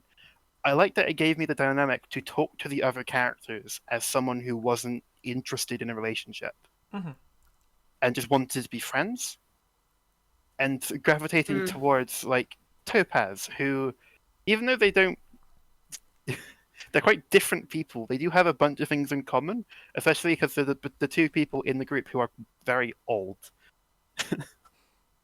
Yeah. I mean, Topaz, like, obviously, like, probably existed as a modern person, like, more than Octavia has, because a lot of Topaz's oldness is from being a part of like a god, essentially. But yeah, I think it was still interesting to essentially have these two people who knew a little bit less about modern stuff. Let's say That was good fun, especially when bringing out Monstergram. Yeah. Gosh. So I do just like I think I had it a bit from the start when I think someone brought out a phone. Just Yes. Octavia having this really expensive phone, and she has no clue how it works. Oh yeah. All right. I think what we'll I've do... had to you think about things in a different kind of way than I've ever had to. It's been Sorry, go ahead. It's been a weird one. No, it's okay. I think we've said everything that wants to be said about the player characters. So what? Octavia forever. Yeah, cool. Sorry, it's taken up most No, of the it's time. fine. What I would suggest, what I suggest is we'll probably go over a little bit. But what I want to do next. Yeah, we can go over. Yeah, I don't think I'm doing stuff this evening anyway. Yeah. Well, we'll focus on the stuff that directly relates to the players first. Then we'll have the music at the very, very end. So I'll move the bit that was originally going to be at the very end. Sorry, I know you wanted it to be a bit more dramatic, but I'll move it to before that, so then we make sure that everyone is here for it. Because it's a good question. But what we'll do now is talk about the Bachelors, and I don't know if Aries has anything that they want to add, because they were the ones who originally came up with the Bachelors.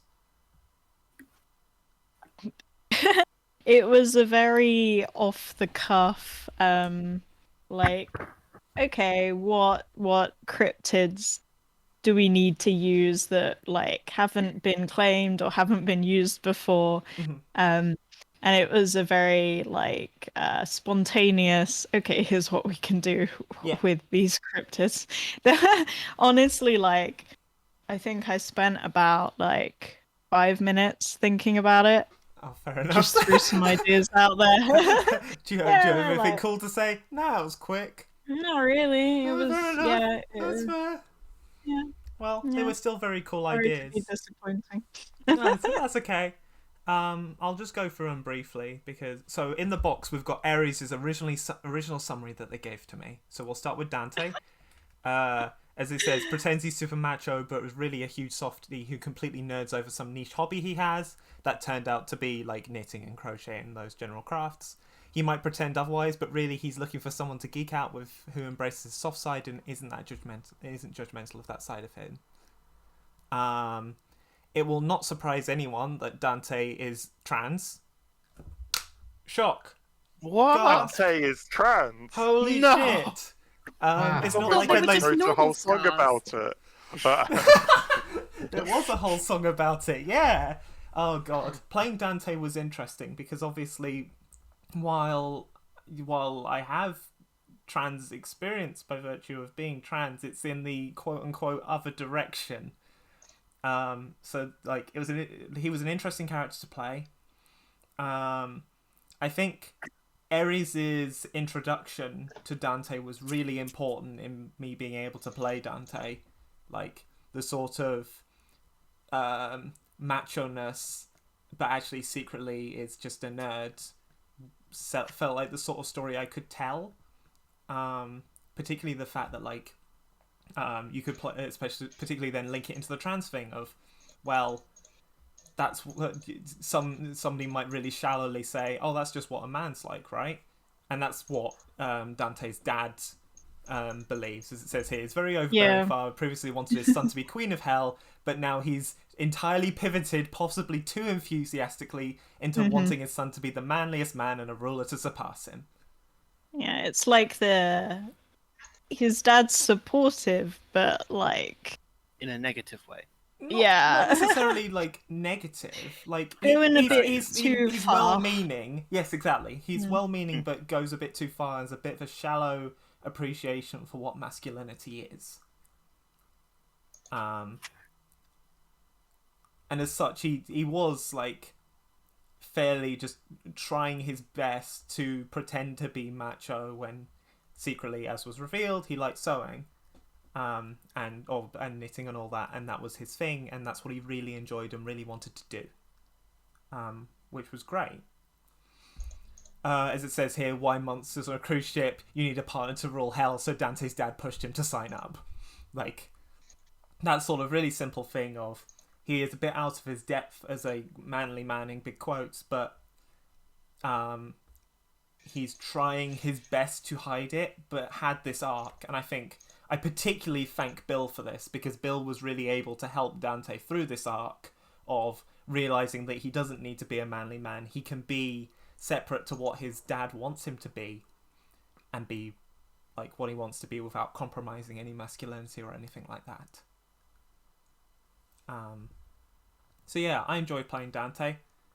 Definitely not Damien. No. Damien? No, never. No, never. But yeah, Dante was good. I don't have much to say about Dante. I don't know if anybody else has anything that really exciting that they want to reveal about Dante. Hey guys, did you know that Dante was trans? Oh! Holy shit. Ridiculous. So, I have one thing to say, which is so at the end of the game, I did my sort of sheet of ROM was like something whatever was easy, high. Yes, big number. 2 of a character who's not canon. He is in my heart. -1 with Goose. But more importantly, -1 with Dante. And I kind of like that in the sense of, I don't think they're people who would get on. Yeah. I think in general, they're just not people who have much in common, or would really be friends. Yeah. In a sense. I think it didn't help. I think Dante's like introduction did not help that relationship. Like, his sort of state as a macho man was something that, if I read you correctly, Octavia would have really disliked. While the slightly softer nerd version, I assume you would have liked a bit more. Yeah, I think so. Yeah, that seems fair. I think that's reasonable.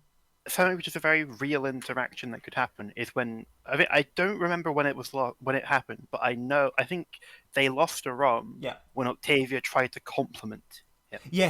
Yes. So Dante definitely had a couple of episodes where he thought people were being insincere. And as I think it's a very real interaction that happened, and I think it's quite, to a degree, valid and real for Octavia to go, okay, I don't want to spend time with you. And she didn't. He really never did after that. Yep. Yeah, that sounds about right. All right. In which case, we will we'll go over to Goblin. Here is Goblin. Goblin is an absolute chaos train wreck. As Ares' description says, absolute chaos bringer. She always seizes the opportunity to cause mayhem. They're looking for someone to live their life on the edge, to go on adventures or hijinks with, or maybe he's just really looking for someone to tame their wild side. You decide. Goblin was the easiest character for me to play, and possibly I think the best of the 3 I played. Goblin allows me to do the sort of crazy shit that I couldn't do as much as Freya. I think that's a summary of Goblin, and I really loved playing Goblin. Like Goblin's arc of sort of becoming a bit calmer and a bit like more understanding of why love, like, well, I guess to quote the line from the show, what love really means, what love really meant to Goblin. I think that worked really well, and I think Goblin was really fun to play as a result. That's what I have to say about Goblin. Yeah, like, so I kind of like ended up going after Goblin mainly because they were the first one to walk into the room. Sure. But I also feel like, I don't know, that like more chaotic character like fit, like it's also like the kind of stuff that I like to do in RPGs anyway. Is like cause chaos. I think that Goblin like really meshed well with that as well. Yeah.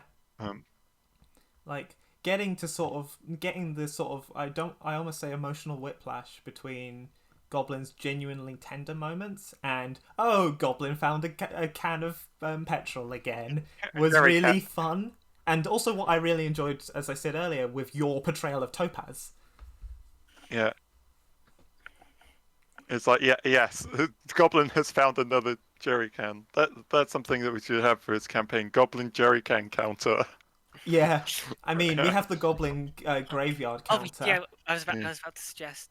Showing off the Graveyard. The funny thing is, I don't think any of the goblins died for a jerry can. I think one died by being set on fire. But let me see if I can bring it up. Goblin I know. Okay, one did die for a jerry can, like one of the first goblins. Right. One Don't got mind the used unread as messages. I will in read lieu them of at a some jerry point. can. So this is the Goblin Graveyard. The Goblin Graveyard to mourn our closest friends and most noble compatriots named in the description. There's a very long description because I put a little bit. You don't need to read it. I'm not going to read it, but I'm just like, scroll through it. Yeah, here they are. Goblin put on stilts to reach some grapes. Stayed too long to watch burning gold. Trampled by the bake-off tent. Wasn't a good projectile. Wasn't a good test subject. I can't remember what happened to Scratchy. Do you remember? You made a scuba gear for Goblin in episode 2, I think. Ah, yes, that makes sense. They died for that. Yeah. Tipped to their death while trusting wardrobe breaking armor. That was a hole in the door. Filled but groovy. Made a light in the dark room. Friendo. Helped Goblin out of the pool, I think. And Kenneth, who helped Goblin come up for the final scene. Bless them all. Rest in peace. I absolutely adored that version. They'll respawn soon. Yeah, they will respawn soon. I absolutely adored playing that side of Goblin. Purely because, as people might know, I'm quite a good Goblin Quest GM. So I'm very good I'm very good at murdering goblins. Like my first ever real RPG thing. Was that your first? One D&D and then one D&D and then the next thing was Goblin Quest. That must have been a big change. That was such. It's like, And hi, you I just don't know the any greatest of you. goblin ever made, well, Grammarly. Was this the one with Grammarly? Oh yes, Grammarly was absolutely amazing. Oh yeah, that was wild. Yeah. That was good Goblin Made me Quest. die and somersault at the same time. Was I the only person not there? I think you might have been sad. Yeah, Aw. no, I think no. this was a little while before you joined Raylan. Yeah, That's early not surprising. February. I came in like, baby. hi, Yeah. don't know who any of you are. Also, if I may, The Grammarly impression. we as Gobbos. Gobbos strong We as together. Gobbos. The Goblin playbook is one of my favourites. I know I've said this about 4 different playbooks now, but They are all amazing. they're all amazing. I Some will of guard them need I will updating. guard them with Nah. your life. Nah, fuck werewolves. Werewolves are fine. This is vampire honestly, propaganda, yeah. is what this is. But like, This is vampire No. truth. damn I it. absolutely adore all doggo. of the ability. This is basically what. How Okay. could I fit Goblin Quest into Monsters on a Cruise Ship? And Hannah and I came up with the stack of 6 goblin buddies here for moral support, and then 2 abilities which actively kill off goblins, and then 1 ability which actively unkills off goblins. Oh, that would have been funny with a real friend with goblins we found along the way.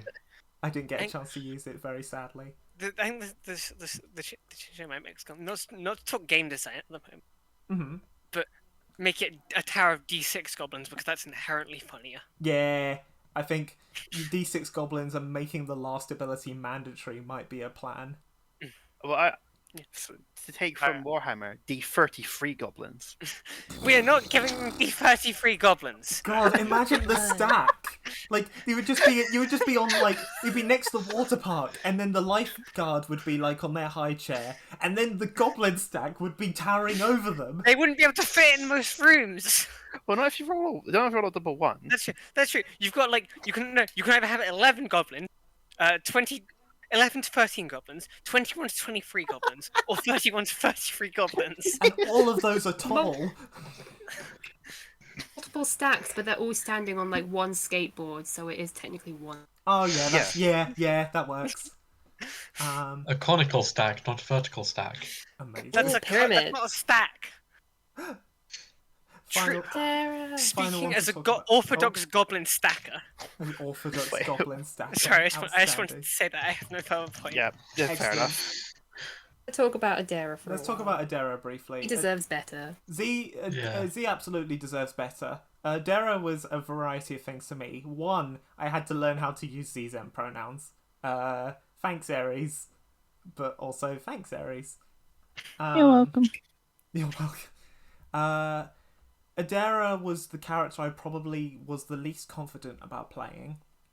Like, there was a plan for Adara, the whole scared of spontaneity thing, but it was a very difficult one to get across. Or at least I found it difficult. I'm not sure if it was objectively difficult, but that's no fault's head empty in that regard. I think in future I would like Adara to have another go. I would like Adara to try the show again to actually get Zero Arc, because that would be really lovely. Yeah. Fun. Derek's phoning a friend. Outstanding. I really enjoyed using Phone a Friend. Like, it was a tool for quietly telling you lot to do stuff, and it was a tool for sort of showing off Adara's like confidence. This is like the fact that she's calling Z a mum is love. I really enjoyed Love playing that. Mum. I loved it so much. It's just like, oh hi, We're so dear! supportive. Oh, like I Adara's do have a mum quick- is lovely. Yeah, go for it. Just a quick question, just in saying this. How many people had +2 clever? think I all don't of know us off the had top of my plus head, one. but most people. Yeah. Like I all of the I did- contestants had +2 cover. Yes. Like, I didn't for the one episode I was there for the Yeah. character I made the night before Yep. because I just completely forgot it was on until the night before because several forts had full. Yeah. Wait, so, They what, were so with Goblin and Dante, were they both? No, Like, I don't think they Goblin was 2 it was creativity and Yeah. -1 clever because Goblin, Blin. yeah. and Wait, then I think this Dante is 2 something- clever. This is. I think this is. just some- Goblin. Goblin was the thickest individual on the cruise ship. Sorry. No, it's fine. It's good. It's almost like we're a bunch of nerds making RPG characters. No. What? Never. I mean, to be fair, I did toy with the idea of not giving Topaz +2 clever Me too. because, like, it would be because I think it would be like an interesting thing of like she knows everything about rocks, but And she's nothing actually else. just like not generally like that intelligent or by whatever like measure of intelligence. Yeah. But yeah, sometimes I find playing not very clever characters a bit hard. Yeah. I I had a similar thing because Octavia's +2 clever +1 cool, Mhm. and I flip flopped on which one of those I wanted. Yeah. because vaguely from being a vampire and vaguely from the experiences she's had, she's a person who can play it cool and doesn't get heated as much, apart from when she breaks down. And I eventually decided, no, I'll be clever because her thing is was quote unquote a scientist, and she made herself what she was, and she probably should have chosen cool. Well, yeah, that's how it is, isn't it? It is how it is. It's just funny. Yeah. One thing I will have to do when like making general changes to the game is look through all the abilities and make sure there's not a particular weighting towards a stat. I can't remember how many of the abilities use clever, for example. That's mainly why I chose clever. I mean, my character is also meant to be smart. But Yes. the potion making ability uses clever, so I was like, I roll badly. Yeah, fun fact about the unspeakable is that you can put whatever stat you like in one of the blanks. Yep. In theory, you could put Rom with X.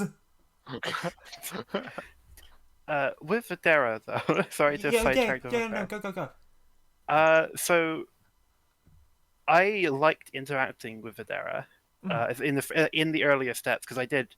Octavia and Adara talked. I think before the squad. Yeah. Octavia talked to Adara a lot. It's like a fair amount. Yeah. And I like it because I think they would make good friends. Yeah. They did, like, as much as it might just be me thinking this, I think they naturally got along just when speaking to each other. I think I agree. I think there's elements of age. Sphinxes are old. Vampires also old. Good. We good. Yeah. But also just like general, not like dramatically overconfident, just trying to get on with their lives, I guess. Almost. Yeah, I think if my expectations for Topaz had lined up more, I think that like her and Adara would have probably been like a little bit better than like her and Goblin. Right. But like very early on, I had one, and to be fair, like that kind of came up in the last episode where like Topaz talked to Adira for the first time in the entire thing. Yeah. It's like part of that was like it's like essentially like I had the thing of like the 3 squad members that I wanted to talk to for various reasons, and like I couldn't think of something to be like with Adira, and I was like, wait, like I kind of just totally blanked Adira, like, but yeah, no, I do think yeah. And also, like, when Topaz had 0 wrong with Goblin, I kind of had this thing in my head, right, of like, okay, so we flirt with Goblin, and if we manage to fail another flirt roll with Goblin, then we start flirting with Adira, and if we manage to fail flirt rolls with Adira, then Topaz realizes she's Aero. Why not both? Yeah, why not both? I mean, to be fair, it did end up being a bit of both. But yeah. Yeah. Yeah, but they're all interesting characters. And yeah, they did their best. Yes. And in the end, they got dates in the weakest sense of the word. But yeah, they were good, and I think the interactions that you lot had with them were really worthwhile and really good interactions. So I definitely have to thank you all for that. You managed to help tell their stories really well. I think Go. if I may add one more thing, I saw it with her characters. Obviously, the one I experienced most was with Octavia and Evie. Yeah, of course. I liked that the characters themselves, outside of the players, had actual like chemistry in how they spoke with each other and the sort of different ways people spoke to different. I liked that, and I thought that because that doesn't always happen with RPGs. I liked it to happen here.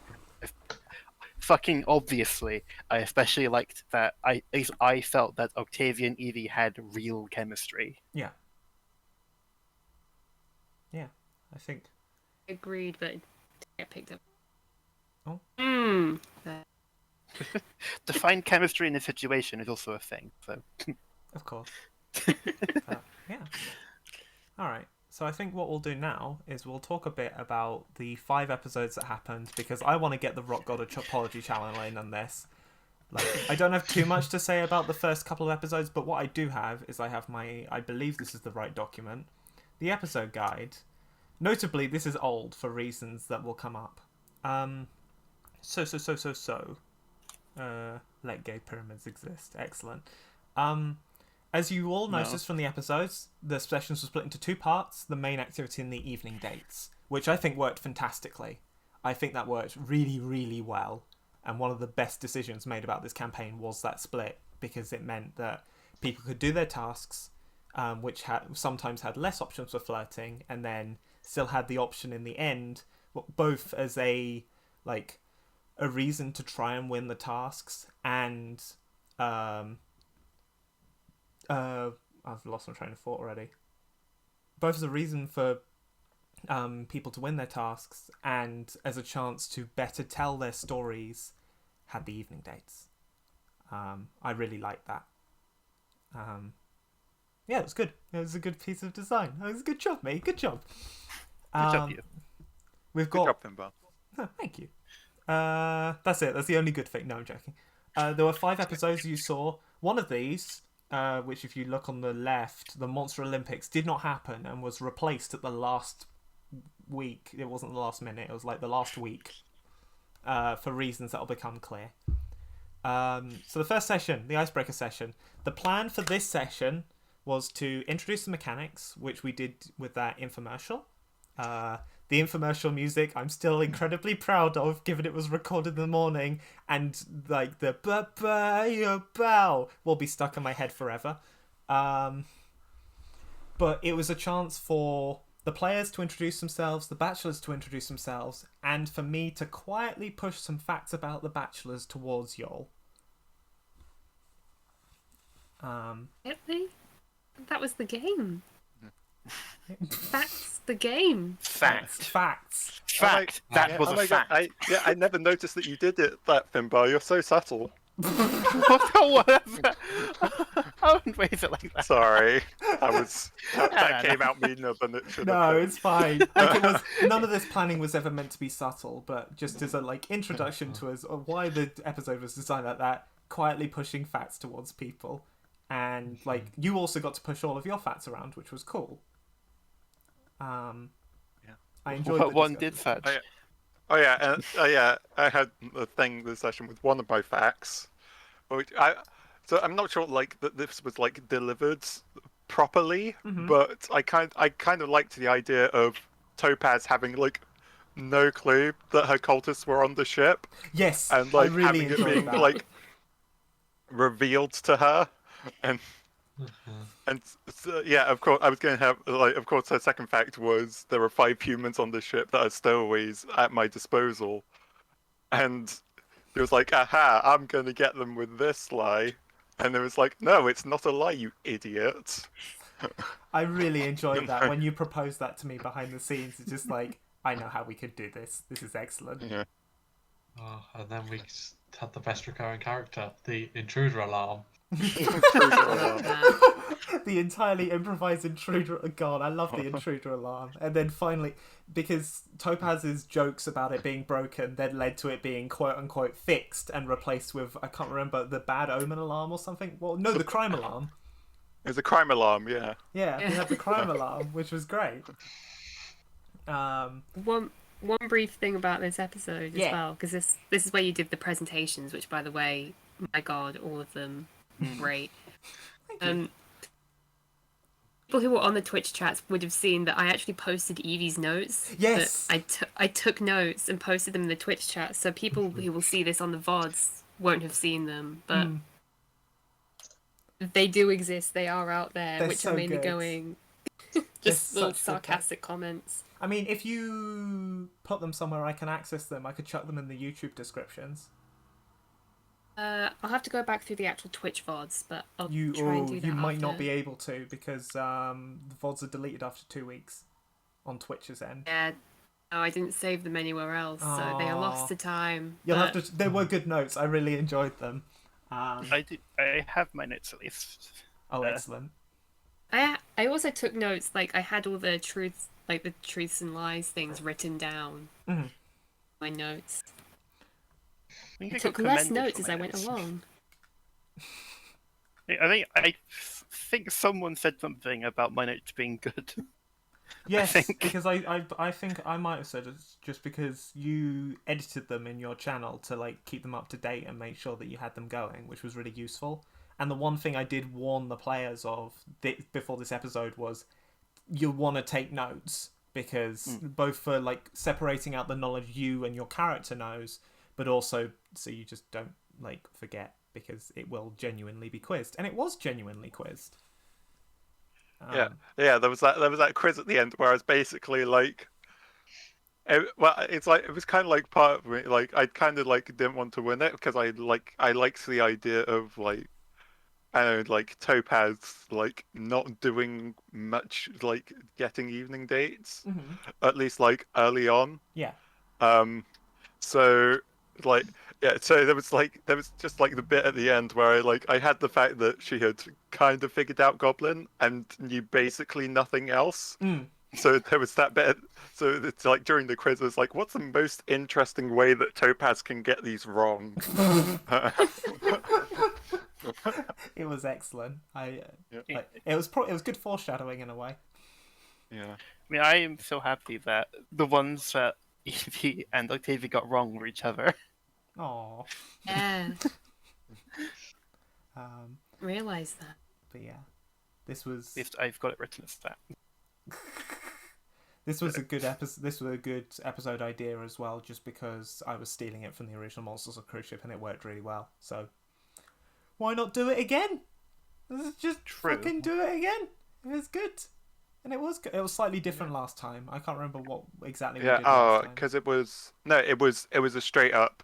Like last time, it wasn't 2 truths, 1 lie. It was just a straight up find out as much about each other as you can. Oh, Good luck. Yes. Which was like in a way better for flirting, but in a way worse for getting information across. So I think this was the better choice for a long form campaign. Well, long form is a strong word. Short form campaign. But this was good. We then move on to the weakest episode, but it still had some good elements. Yes, I pre-wrote that joke. Shock and awe and surprise. The aim was experimentation. The result of the experiment was... Good science. I think that seems like an accurate noise, doesn't it, Hannah? Yeah, I think that's a reasonable. So I think, to give Hannah credit, the original rules for conflict that were written were really good. I then stuck on the team bit at the end and it didn't work so well. It also took a long time and like there was a long discussion after that episode because I did not feel great about it, and being on stream meant that lots of people got to see the anticlimax rather than 5 people who went, oh, it was anticlimactic but the rest of it was a good episode or whatever. I think it's something that will definitely get improved. It was something that it was planning for too much time, and the fundamental issue it had is it did not leave much time, like much space for flirting. But we got to see Goose, so like it was good. I believe Goose is certainly one of the highlights of that episode. I Goose love in Goose. quotes. I want more Goose. Yeah. Oh, you've got battered out in your head. I've got there's a goose on the Oh god, what a tune! Oh, that piece of music is my favorite piece of music It's the one ever now. I want to re-record everything except for that one because it's already perfect. Yeah. Although I've been thinking about extending it with like an organ solo in the middle to add even more dramatics. Emphasis on the probably amateur of amateur dramatics. There's probably some lovely things you can do with an angry organ. Yeah. I believe this episode was the debut of pranks as well. Yes! Oh yes! Let's talk about pranks because pranks were fantastic. May I take it because I'm fairly certain I'm right. Mm. The paint was Topaz, right? Oh yeah, totally. Yeah. Okay, yeah. So let me talk about the paint. So first of all, I am a person where if the GM gives me a button to push, I am going to push it. Oh yes. Like, so it's but the thing is, like, again, this is kind of like the expectation of Topaz versus like the reality of Topaz is that I didn't have Topaz as a person in my head who wanted to start stuff. However, I had 5 willing humans, or 4 at this point, more accurately, willing to do my bidding, and so therefore I kind of like use this as as essentially a starting stuff light. Yes. And yeah, so so that was kind of like the idea behind it. Like, so the purple paint mine, it was kind of both inspired by an idea in my head, and also there was a stipulation on it that didn't end up being revealed. It's that Goblin can trigger it. Yes. It was too Which I thought Goblin was is too light to set it off, which was a fair judgment. Yeah, which I thought was like a nice little thing of like probably the cult like trying to encourage Topaz in that direction. Obviously, Topaz and Goblin's relationship ended up being interesting from that point onward. Mm-hmm. Yeah, like, so for those of you at home, to give a brief summary of what the idea of pranks were, I offered all of the players a spotlight point for free if they told me how they set up a prank during the night. Topaz was the only one to prank in the first episode, but it set off a chain of pranks. Or it might have been Topaz's second prank that set off the chain of pranks. I'm not too sure, but like. Well, I mean, I think the second. Well, I mean, the first one encouraged Octavia to do stuff. The second one caused more of a splash, I feel.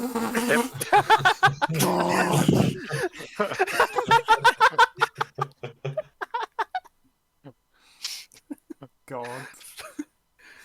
We'll talk about that in a minute when we get to the third episode, because I don't think there's anything more to say about the second episode. It was alright. I do have one thing. Oh, go for it. So, to speak on a positive I had from it, I think it's good for GMing in general and just as a good thing. Mm-hmm. So we had to make our mechs, and like I do like the conflict rules, and despite what came out of it, because Octavia is a vampire, yes, who's old.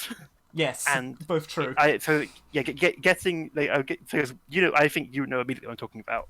Yeah, it doesn't, to me at least, feel right. The positive vibes for her to have a mech, and I was really happy. I was given the freedom to try to express that Octavia is not just she's not just a tall, pale with a weird mouth. She's a very powerful person, and that she doesn't need a mech to fight. She just puts on armor and gets a giant mace out. Yes, which was very dramatic and powerful and very cool. I'm a drama bitch. But yeah, yes. True. Say one thing quickly about the mech too, Yeah. because the thing I kind of follow through with for Evie, which I also did in the last episode, was she's surrounded by all these like cool, powerful people, and she's like 5'4" and not very threatening. So like her best kind of quality is her kind of soft-heartedness. Mm-hmm. She had a cool mech. None of her abilities were ever violent. Yep. She succeeded by in a zoom and being small and catching a bell, hugging things, and something I quite liked about her. And so kind of like her relationship with Octavia, that she was seeing this, powerful person, but also like physically powerful, but like her soft-heartedness wasn't a weakness. Mm-hmm. Just yeah, something I meant to mention before, and just I think that's a really good It's point. cool. Yeah. It's cool. Topaz, on the other hand, had a big fricking rock fist. It was great. It was cool as shit. Everyone was able to. I think that's one of the fun ideas with such a simple system. And again, credit to Hannah for the pure simplicity of this idea. Mechs can basically do whatever. Like, you don't have to say, that you don't have to choose between Big Gun 1, Big Gun 2, Big Gun 3, because don't get me wrong, Lancer does that.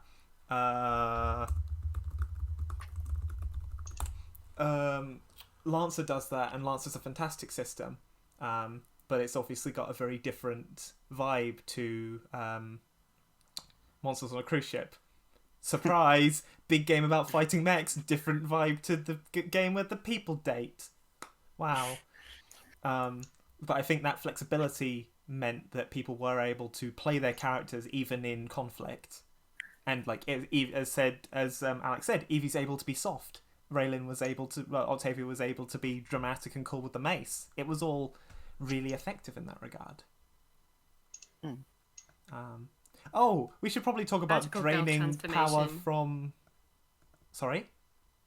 Got to have a magical girl trans. Yeah, that's great. Oh yeah, let's talk about the draining of some power, because this is the start of the Rock God Apology channel. Oh god. Yeah, this is the genesis of the Rock God Apology channel. Yeah, I'll put it up on stream in just a minute, but you can talk me through what happened. So, Bill and Goblin had fallen in the pool. Yeah. And Topaz wanted to get a goblin out of the water. Yes. So with a magnet. Yes. So like I said earlier that I have a hard time like playing like low intelligence characters in RPGs. I do not have a hard time doing dumb stuff in RPGs. So like I wanted to use the like the Made of Magnetite ability that I had like in some way, because of course we had like 3 abilities, and like I was like Goblin's out of my reach, right? I want Goblin to be in my reach, and so thank you. And so I was like, oh, this ability, it's perfect for use in this regard, and so I did the dumb thing of using the magnet in the water with multiple metallic things in it. Yes. Yeah. And yeah, that left Bill in a bit of a pickle. Yes. To say so, as he was stuck to Topaz, and both were panicking. So Bill did the one thing which he could think of, which is drain the power from the magnet. Which was unfortunately powered by an Eldritch God. Yeah. Yeah, So I think the description I gave was like it's powered by a dynamo that keeps spinning and no one knows why. Yeah. Yeah. And then it stopped. And now I'll bring up the apology, shall I? Of course. Okay. So this is a channel only available to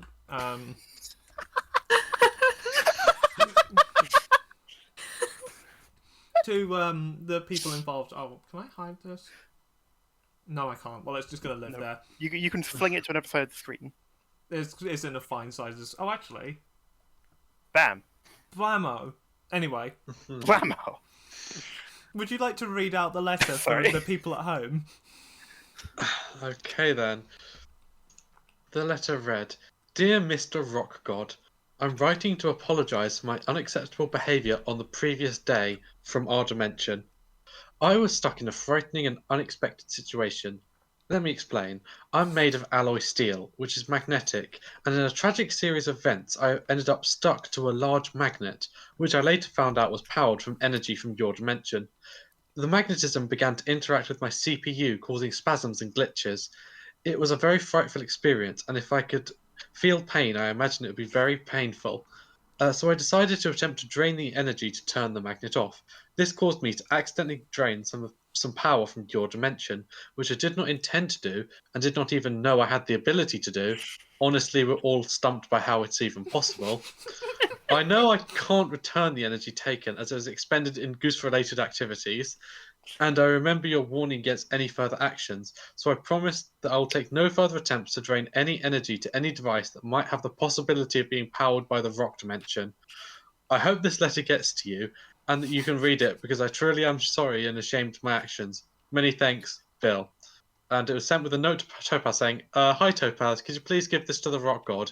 It's an apology letter."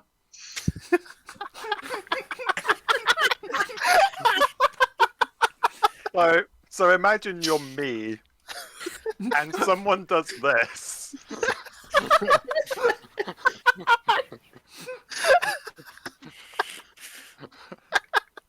Sorry. No, don't apologize. This was amazing. And in the same vein, imagine you're me and you get a message from James being like, "Hey, could I try apologizing to the rock god?" It's like, what? James, I love you. Oh, it gets better. It gets better. It's good. There's more? There's more. It's okay. So, Topaz, do you want to talk about what you wrote back? Just... All right. So essentially, I imagine Topaz getting this letter, being incredibly confused. Like, so in the back of my mind, like, I don't necessarily want to like start drama like between Topaz and Bill. Like, I mean, more than ready to start drama with NPCs, as we're going to see down the line. But with Bill, I generally like want to keep things between like Bill and Topaz like friendly. But I also knew that the one who constructs the mountains as a character in my head is someone who holds grudges. So essentially, my idea of like resolving this was. The grudges are written in Well, stone. I'll read it. It says, "Hi, Bill. I had a read of your letter, and it is very well written. I'm going to be honest with you, though. The one who constructs the mountains is a very old god who can hold grudges for a very long time. I have no idea how they'll respond to this. I'll take some time to transcribe it into Primordial for you. We'll get to that in a bit, and for you so that it can be sent. But I can't agree that it will be accepted. However, from monster to monster, I totally understand that you panic to find a way out of our little predicament. And as such, I'm certainly willing to put these events behind us, no matter what the one who constructs the mountains say. Again, though, I can't guarantee the one who constructs the mountains will be so forgiving. Regards, Topaz."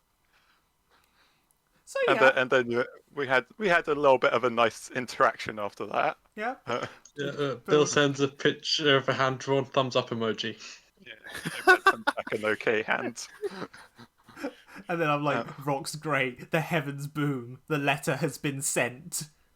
So essentially, I think what that letter turned out to, it's essentially like Topaz transcribed it into Primordial. Like she was looking for a stone tablet and a stylus, and I think what she found was a brick and a Sharpie. That's correct. That's what I gave you, a brick and a Sharpie. And yeah, she essentially just like took that letter and threw it into the sea. Do we want to go over the response that they got eventually? Let's go over the now, response. So should we start with the picture? Yes, we can start with the picture. Here's the response. So essentially, so I know that James is a smart person, and so I thought I'd send something for James. I wasn't necessarily like expecting for it to be solved. I was just like, if James does like decide to try and solve this, You this is expected? Cool. Oh. I thought you might give it a go. Because I did not even realize. Yeah, this is written in Baldot. I've found out what it is like since I wrote this. It's essentially a system for encoding telegrams. But I knew it as the flavor text, or as like the language that the flavor text on like Apex is written. Yeah. Well, or Apex's cards in like Netrunner. Yeah. But it is a substitution. So theoretically, you could have like figured it out. But do you want me to read out what it says? Shall we? Yeah. Do you want me to? I won't bring it up because I think it's in your private channel, and I don't know. I can. So just read it. Yeah. Okay. Dear Bill, the one who constructs the mountains has received your apology. Since this is your first transgression, we are willing to let it slide. But please note that we operate a no sacrifice, no forgiveness policy. So please ensure future apologies are backed up with appropriate offerings. Regards, Obsidian, secretary to the one who constructs the mountains, he, him. Like, I don't think I can emphasize this enough. No sacrifices, no forgiveness policy is one of the of my favorite things I've seen in writing. Yeah, because part of me like wanted to like, because part of me was like, okay, how do these gods resolve conflicts? You give them offerings to like appease them and stuff. Exactly. But I also like, I get like, I think this was in episode 5, so I didn't necessarily like I kind of wanted to like resolve things wherever possible. So I was kind of like, and also I kind of had this idea in my head of it being not necessarily a letter from the one who constructs the mountains himself, but from like a secretary from like some kind of bureaucratic process. And like, no sacrifice, no forgiveness policy was just kind of the idea that fell out of the brain at that point. It's so good. I think the rest of it is just it's just let me know how you translate it, and then not translating it, and that was all good. So I'll move that back I now. did not even realise that I should translate it myself. Surprise! Like I said, I wasn't expecting you to, but I just left it there as a cool thing to like. It was a very cool thing. Yeah. It was very cool. But yeah, that's the contents of the Rock God Apology channel, as promised. I'm glad I know what I was it now. expecting. It also Wasn't almost that? killed me. It was so good. It was such a great interaction because, like, I didn't have any plans for Eldritch Gods in this, except for like the very end, because I needed some kind of spook. Hannah and I talked about this because Hannah is a local expert in that sort of thing, and I'm just like, I know some things sometimes. So like, getting Bill sucking up the power of an Eldritch God was amazing for storytelling. It's so good because it's just like, great, I now have something I can work with, which is why the goose ended up being like Eldritch and Rocky. But also we had this whole scene, and then we were able to refer to it later with the obsidian dagger. It was all fun and games in that respect. I had no plans for Eldritch Gods, and you two managed to bring them to the fore in such a wonderful way. Well, obviously it's quite a natural part of like Topaz's like backstory, given that she is an unspeakable, and also like I kind of left. So like half of my unspoken lore ability was kind of meant to be consequences of Topaz's action that I'm sure won't come up later. Do you want me to bring up the ability quickly? Because I think I have it in hand. Sure. Topaz lore, no. No, it's I don't think have it's it to pinned in. I'll have a look pinned for in it, my but you keep channel, talking. Yeah, found but it. yeah, so of course that was like a bit of a natural thing for my character, but the way that James like brought it to the forefront, like by sending me a letter, which I don't think anyone has done anything close to that for me in any RPG. But of course, we've got things like there are now 2 of these objects that exist in the world. The object has been stolen from a rival god. Really fun one, that one. Yeah, I in got to certain use cultures, creation of this type of object is now forbidden. I don't think that one ended up getting aired because I think I used the ability twice. Yeah, and I think both times we went for rival god. Yeah, because one of them was the infamous dagger. Yep. Although there was a thing where I thought like giving visions of the future and the stolen from a rival god were tied, which would have been amazing, but they didn't end up being. They didn't. But it was still great. It's such a great ability. Yeah. I think that's everything from episode 2. Well, unless Bill has anything to say about. Do you have anything to add to the channel? Zerga Flugnog. Excellent. Wazoo. Blor. That was a perfectly acceptable answer. Yep, that was a good answer. Right, in which case we'll move on to episode 3. I loved this episode. I think everyone did a fantastic job, and the drawings were. I'm really proud of how the drawing went out. Don't speak too loudly, Evie. It's okay. Like the premise was silly enough. Like, I really enjoyed it's Freya's birthday, she's been locked in the basement for overworking. That's a fantastic premise in itself, and I'm incredibly proud of it. But then, like, you all getting to spend some time then, like, making gifts was really cool. Thank you for Guy Fieri. Yeah. Oh yeah, Guy Fieri turned up. Thank your partner, I think it was. He said. Yeah, Kara made Guy Fieri. Thank them. I thanked her. It's all good. What was I gonna say? Like Sorry? for this episode and the next episode, which wasn't the Monster Olympics, we decided against. I say we. I wanted to do a murder mystery thing, so I chucked it. I had a bunch of discussion with Kara about NPCs, and then a bunch of discussion with Ares about NPCs, and between them, we came up with a bunch of people on the ship to have facts about Freya, and then eventually motives for a crime. That was the preparation for those episodes, which went really well. The drawing was fantastic. People did a really good job of that. I can't remember if there were any pranks this episode. Oh wait, yes. Sorry, this is the drama episode. So there's things that can be said. So Topaz, how much do you know about water and a particular shockingly trans character? Okay, so be me between episodes 2 and 3 of Monsters on a Cruise Ship, right? You're at 0 rum with Goblin. One person directly took action against your cultists. Like, at this point, you're considering making yourself a villain, right? Yeah. And so Dante expressed a certain distaste for water in episode 2. Yes. And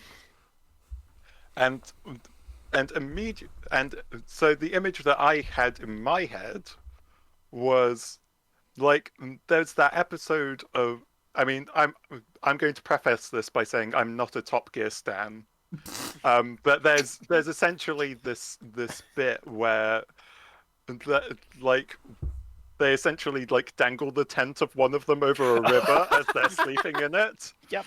And that was kind of the image that I had in my head. Oh my god. Like, I thought, yeah, we got the karmic justice with like the net parallel. We have the Dante scared of water. Yeah. It's great. What could possibly go wrong? Well, I did check with Finbar beforehand to check that I wasn't straight up murdering Dante. Oh yeah. You weren't Didn't want that murdering to Dante. happen. That was cool. Yeah. So the timing on this was very funny because you wrote to me saying I want to dangle Dante over some water, and I was like, sure, but you're gonna get guilt tripped for it, and you accepted. Yeah, of course I do. Meanwhile, I was halfway through writing that song before you even suggested it. And never has there been a more beautiful moment of the consequences of my actions. Yep. It was just like, I was halfway through writing it, I thought, oh, I need a way to like... So the challenge I had between 2 and 3 was that Dante and Adara did not have much going for them. Dante in particular because he looked like a little shit. So I needed some way to bring Dante to the fore, have him have a realization and start, being better. Just being a better person. And that's where the song came into it. Just casually playing auto harp. Oh, I could wrote a song. But as I said, halfway through writing it, you messaged with this great idea for a prank. And the karmic justice was born. Yeah, although I'm still glad that I had I'm still glad that I had that moment of this is straight up bullying at this point. Yep. Topaz is bullying Dante. Yep. Like, and it's like, yeah. Hoggers. Like, I think that was like, and especially like when it came to, it resulted in one of the best things in the entire campaign. But like, yeah, I got hit by the consequences of my own actions. It was karmic justice, and I do not regret it one bit. Oh, and we got to make Dante look better. So all in all, it was great. It was the best moment. It was wonderful. And like Bill's reaction was then stunning afterwards as well. All the emotions that Bill had to go through. God, Bill was having a bit of a day, but he did get a squad out of it, so, like, Yes. props. I mean, good things came out of what happened. Definitely. Yeah. That was a good episode. Well, I mean, they were all good episodes, but that was a particularly strong one. Should we talk I think about... another thing. Oh, yeah, no, go. Another thing that I'll mention in this episode is, like, I was about to like run off before. I was just about to like run off by myself, as I tend to do. But Finbar was like, "Oh, Goblin's like, what are you doing?" And I think that was the point where, like, that was like the single-handed point of Topaz and Goblin actually doing stuff together. Yeah. Like, I think, Oh, yeah, I because think you that, made the firework with the 13 that you rolled off screen. God. Yeah. That was so good. Yeah, just like that one decision to have like Goblin like go with Topaz and what she did. Like, I think that was like probably one of the most subtle and like best pieces of like GMing. Oh, thank you. Like, God, I've got to live up to this in future. I've got a intro to RPGs one shot to run at some point, and that's gonna be. I'm gonna have to live up to this. No pressure.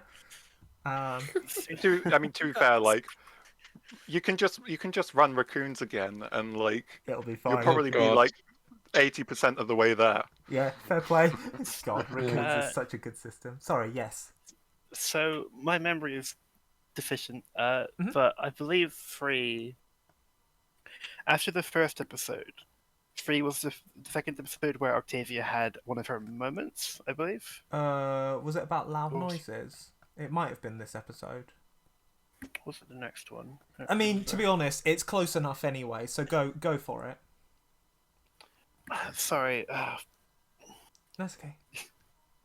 I can't remember if it was this one or the next one. It doesn't. The next one was where they had Octavia outright asked, "Can we talk?" This was the "I love you" episode. Yes. Oh. That was it. Sorry. It took me a while to get there, but I did. Yes, because in the arts and crafts room, they start speaking, and I really like that there was opportunity for Octavia to do something wrong and show how she reacted. I didn't know that was happening in advance. Like, I could have let Evie just run with that. Kind of went in that moment. Has been 3 days with this person. Yeah. Yeah. I could have gone with it, but I get why you didn't, and I think I do think it is reasonable for her character to say, for Octavia as a person to say that, and I'm glad it happened as it did. That was the moment I think I came out of that episode. I was like, oh man, sorry. Oh, I'm definitely sorry. Like, I in my real life also had to say, I'm sorry, I don't feel like that yet. It just kind of took me back there. Yeah. Sorry. No. I'm not saying it is a bad thing. I mean, part of, being relationships is, it's taking back to previous relationships that you've had as well. It's not just making things up on the fly. So,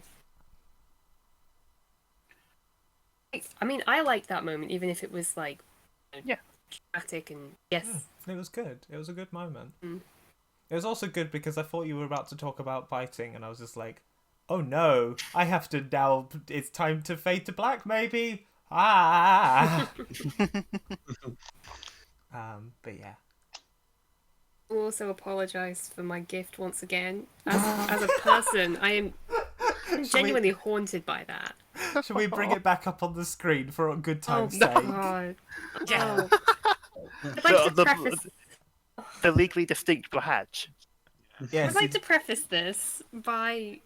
I was zoomed in. Here it is! No, I I'm don't not. know how to Oh compare. god. I was working on like individual Oh. bits of it. I never really zoomed out and Like, the majority of this drawing is great.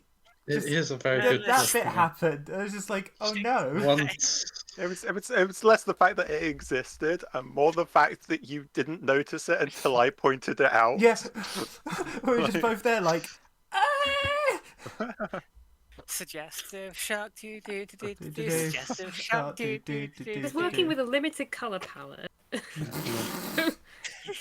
But yeah, let's take that off now before you cringe Yeah. out of I had to existence. cover it with my hands. I'm still like, I can't deal with it. It's beautiful in its own special way. Let's briefly talk about the last two episodes, because I think we've mostly covered what happened in those through discussion of rock. Because the thing that rocked. Well, the main thing in episode 4 is Bill's response. Yes. The squad strikes back. It was so good. Oh yes. So we'll start with that opening prank because that was absolute gold. Like the clocks thing was great because just like, oh, I can use that in episode 5. But like that prank was outstanding. There are no better words for it. It was absolutely outstanding. I just remember thinking like, oh, Bill remembers that Dante was feeling very down and looked really upset after getting wet, so he wants to like get an own back, but not in a way that would like cause a full-on prank war, but like in a way to basically say that. Also, he's kind of thinking, hey, that prank was in poor taste, and he'll prank back in a way to like, say, this is what prank should be. Yep, it was wonderful. It was so. Yeah, good. and then I remember just coming up with like that, like final, like this is a prank letter. I just was like, what if I just be like really kind of like, I don't really, what's the word for it? Passive aggressive. Yeah, really passive aggressive. Just like, this is how it should be. Take notes. It was so good. It was so good. I've said it once and I will say it many times again. Never have I been so schooled in any RPG. It was so good. Like this campaign could have been renamed to Topaz Gets Fucking Schooled. Well, the consequences of Topaz's actions. Consequences of Topaz's actions. It was so good. That's because that's what like good role playing is to me. It's just like setting up a bunch of places where my actions can have consequences, and then getting smacked with them right in the face. Yep. And speaking of that, you didn't get consequenced during this episode, but a certain vampire did get quite consequenced. Yes. I really enjoyed Octavia that. wanted... I so enjoyed that. I felt good. I wanted Octavia to show that she does care about the game. She does like playing the game as well. But I'm not sure how well that came across before. No, I think so. You talked about the curiosity that your not Octavia had, and I think you really, really showed that well. Yes, thank you. That was really good. But schooling you on the crumbs was so funny. Yep. In fact, maybe Aries and I should talk briefly about what we did, because I think this was a really well planned episode. I don't know if Aries is still here. If not, that's cool. Yeah, no, I'm here. So, yeah, our planning. Well, you were basically like, we need a murder mystery. Yes. And I think you decided that the victim was a cake. Yeah. Because we just had the birthday, so it lined up perfectly as well. Yeah. So, like, in order for the murder mystery to work, we needed a murderer. Yeah. And we also needed a bunch of evidence as well around the place, and people to question, suspect. So basically, Finbar sat on my floor for an hour. Yep. And and we just came up with a bunch of clues and stuff. I mean, it was 2 parts, wasn't it? It was first of all interviewing you as Vera, where I had a bunch of questions as to like, both your relationship with Monica, because I think your original idea for this character was what, Monica's Gorgon GF. Yep, pretty much. And then went to big fashion and planning out this big photo shoot and all of that. Yeah. Yeah. Yeah, it was like, what was Vera's reason for being there? Basically, like, I came up with a concept for Vera quite a while ago. Right back at the start of this whole thing being planned, where Finbar was like, we could feature people as NPCs. And I was like, okay, if I'm an NPC, I want to be this. So I created her originally when I had no idea she'd be featuring in a murder mystery episode. So I kind of had to squish the two together, which actually worked really well in the end, with the motives and background. Especially because in the end, Vera wasn't malicious. No.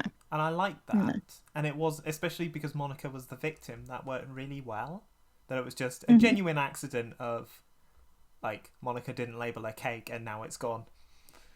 Yeah. And it was really fitting with the show as a whole, like it being a dating show, because it was like, strife caused by poor communication in a relationship. Yeah. I think also what worked really well was Vera is a very distinctive character. Yeah. So being able to creating evidence for her wasn't difficult. No, not at all. It did kind of become a point where it was kind of a bit obvious with some of it. Yeah. But I think a lot of drama happened, so it was fine. Yeah, I think part of the fun as well, tell me if I'm wrong, for the players in revealing the murderer, revealing is a strong word, making even more obvious the murderer, was the fact that they were able to collect this evidence and be all dramatic and exciting about it. Spoiler alert, the reason this episode existed is because I'd played Phoenix Wright about a week before and went, I want to do the scene with the spotlight and the getting it wrong, but then the players get it right, and it's like so cool. And similarly, I had also been playing Ace Attorney in much the same manner, which is like why I was so like excited to like get in there with the hold it and like present the evidence. And, it was so good. Like that was the main like the whole episode was basically just leading up to that. Let's be real, leading up to a cool scene like that, and it worked so well because you were all on the same wavelength. Well, a couple of the characters decided, actually, let's not go for any of the things you've set forth for us and go a different way. I really enjoyed that, except for the bit where I panicked because Evie made a potion that rolled a 14 that would reveal the murderer immediately, and I messaged Ares going, oh god, oh fuck. Like, I think, actually, that's an aside I want to talk about briefly. I really liked having who was essentially a co-GM. And it worked well in the 5th episode as well. But having Ares be someone I could like poke and generally be like, oh god, what do we do next? And also have their own characters that do their own things was really, really helpful. And removed a lot of the burden from me in a way that I think was really good. Which will lead a bit into how the system kind of gets... Not like... redesigned is a strong word. Yeah, like there is one fundamental assumption that gets changed. We'll talk about that at the very end. But yeah, like ideas. It's definitely a learning curve for like how much one person can manage. Yes, absolutely. Especially over 5 episodes. Yep. But that's okay. I adored playing Professor Playton. I adored. So for reference, just to confirm with the people at home, I did make up the puzzles as we went along. I had GIMP open on one screen and Roll20 open on the other, and drew those puzzles as fast as humanly possible. That's why they were a bit bad, but they were very funny. So who cares? I love that. I love the prank at the start. Yeah. I was very happy with this episode.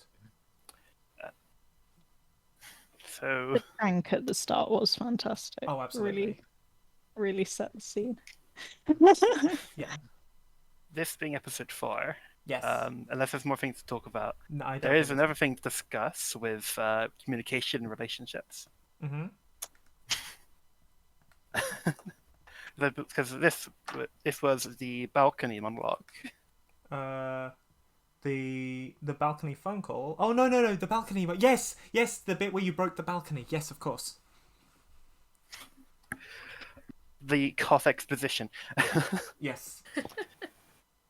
I really enjoyed getting to do that, and I feel that was the exact thing I wanted when I made Octavia as a character. Mm-hmm. Having that moment of getting her feelings out and being able to express herself with a way she hasn't really gotten to do before to a friend. Mm-hmm. And telling her story in a way that I feel does it justice. It's just my feelings on it. I don't know how other people feel. No, I think it was predictably a very dramatic scene and one that was delivered well. But I think that's the summary with lots of your scenes, to be real. that's how you played the game and did very well. Did you improvise that? Mostly. I had some pointers. I had pointers of what I wanted to get in there. But most of it was improvised. Ang. Of course.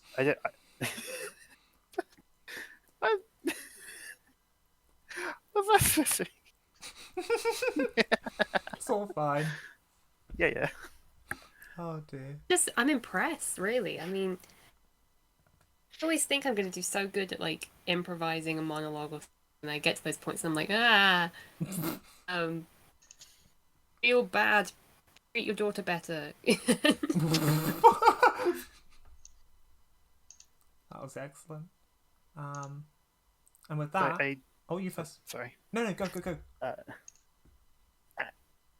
Being able to express a character like that, because it's not, in terms of drama, a lot of the time it gets played to a degree, because it just vary by person, as things like that played as sadness.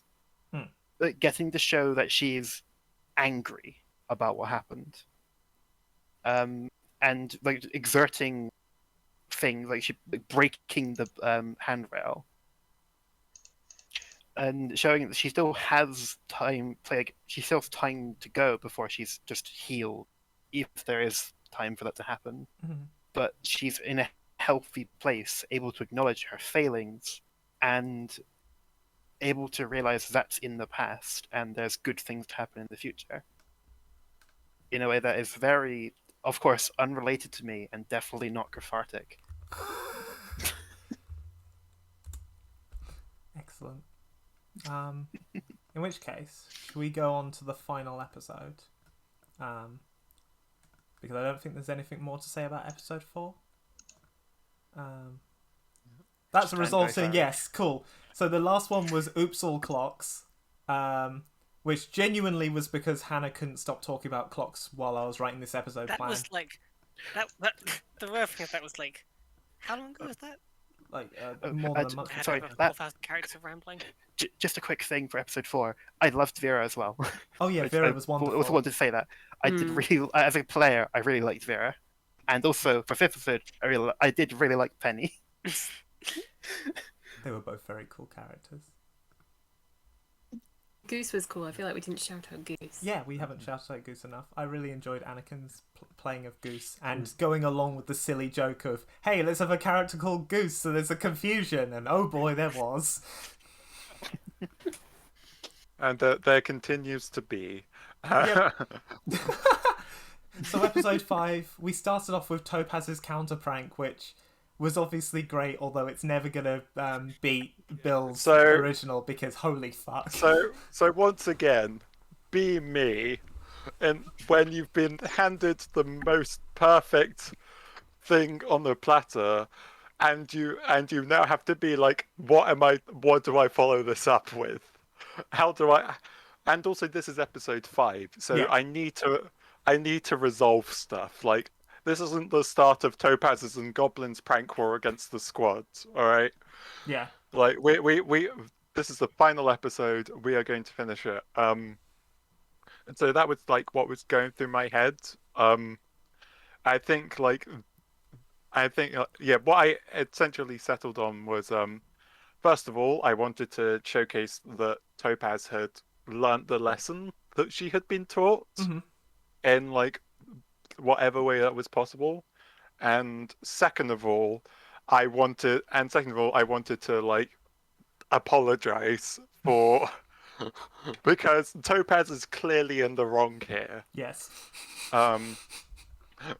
Like, so like the initial prank was more of it was kind of like to address that I want to show that Topaz has learned her lesson point.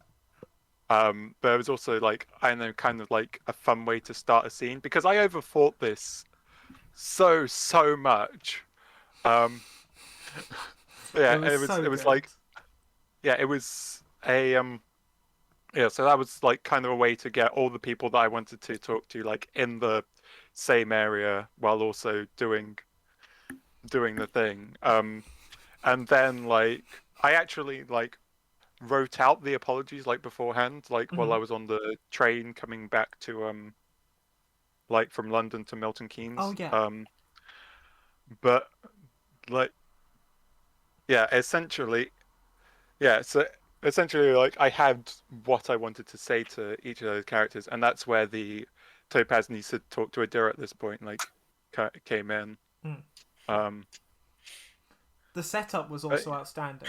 Like, just the very simple thing of squad meeting was such a good idea. And so easy to play as well. Yeah. And I like how Bill like immediately called out what was happening. Like, it felt very appropriate at that point. It was great. Yeah, no, it was a good like opportunity to like. I know that there were like a lot of plot threads to resolve, especially with Topaz, because turns out when you leave all the consequences of your actions until the last session, when the last session comes, you have some stuff you need to resolve. Yeah.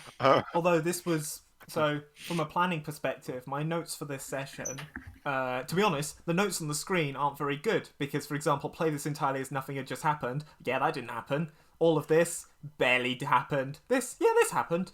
The planning for this session was essentially a list of plot threads that all the players had provided me for me to tick off as I slowly got them the story that they deserved.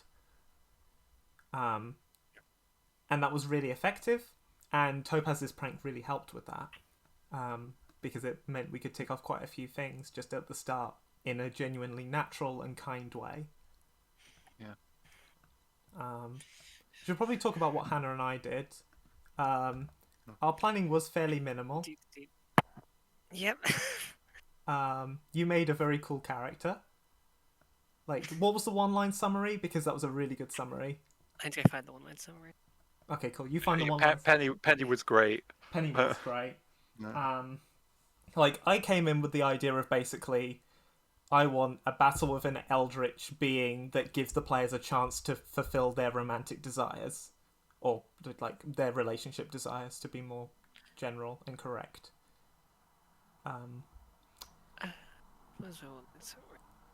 It was, or I guess it was the one-line summary of the cult, more specifically. Yeah. four cultists who are just her from different time, who are really competent, but also already know how this ends. So they're just here to fuck around. It was great. It's such a perfect introduction to a cult. Just different times. It's good. Yeah. The photo shoot challenge was really enjoyable. I've got to thank Alex for the idea of Monstergram. Well, for the idea of having a social network. The original idea was just have the best photo, but Alex was like, "Oh, I want to tell this bit of story," and we'll talk about it very briefly. I want to tell this bit of story. So, you were thinking about social media accounts. We stuck a social network on the end, which was Monstergram, and the best joke I've made in 3 seconds ever. But yeah, do you want to talk about that a little bit, Alex? Just the discussion we had before this episode. Yeah, so I kind of had a moment of like, oh shit, none of my character has been discussed. I'll rectify that in a way that isn't, I think of the word, but doesn't seem too like, hey, want some backstory shoved on you? But I wanted to try and... Too forced is the word you were looking for, I think. Force. There you go. Thank you. All good. I've been doing this for 3 hours already. Yeah, like, we're coming to a close now, so it's okay. Which is So... sleepy time. Yeah, so I had this... guess another one of my great shower ideas was, how would we easily be able to show this sort of double life that Evie's been leading, social media profiles, which so would be a fun thing for Octavia to stumble across as she's not familiar with social media as a concept. It'd be quite easy for her to go, oh, one wants to know what this is. My excellent impression. Astounding. So I had like a paragraph written of what this other profile was going to be. I think the only detail I missed was that there was some reference to Evie's a first year magic student. Yeah. But this isn't her first degree. She's changed degrees. Like it was going to be reference of her getting into law school. I forgot to mention magical law, as I specified earlier, but law really magical? Yes. Yeah. As Ace Attorney demonstrates. Noted. Sorry. But yeah. So I should have played into a little more on the whole crime bit, but I mean, Evie isn't cut out for law. It's fair enough. But that was a really good scene, and what then bolted on Monstergram, as I said, so that was really effective. Yeah, it was really good. Originally, No problemo. we had originally in this episode, this is interesting. We had clocks. Yeah, them from Blades in the Dark. Not the fact that it was Kronos. We had clocks, but we abandoned them basically as soon as the players started monologuing because holy shit, those were some powerful monologues. Okay.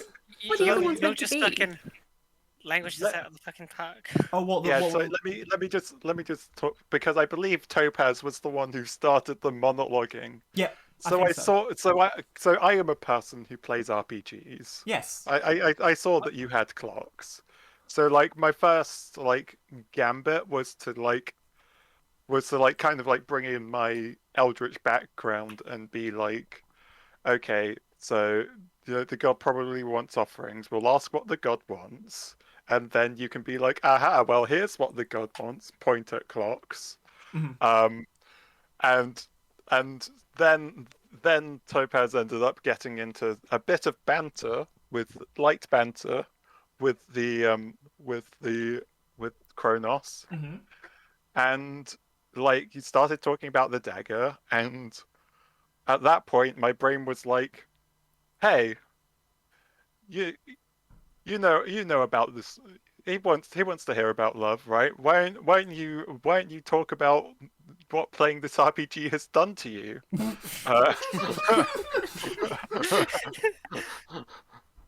And so like I ended up just going on around like a lot of it was like from Topaz's perspective of like kind of like bringing in the whole not wanting to be treated like a god angle. Yeah. But I think a lot of the like experiencing like love from outside of that like dating perspective angle was like a little bit of me showing through. And like, and so yeah, it was essentially just straight up like from the brain, like words coming out of mouth. They were all Like, outstanding. No thoughts, head empty, mouth full. Like they were all outstanding monologues.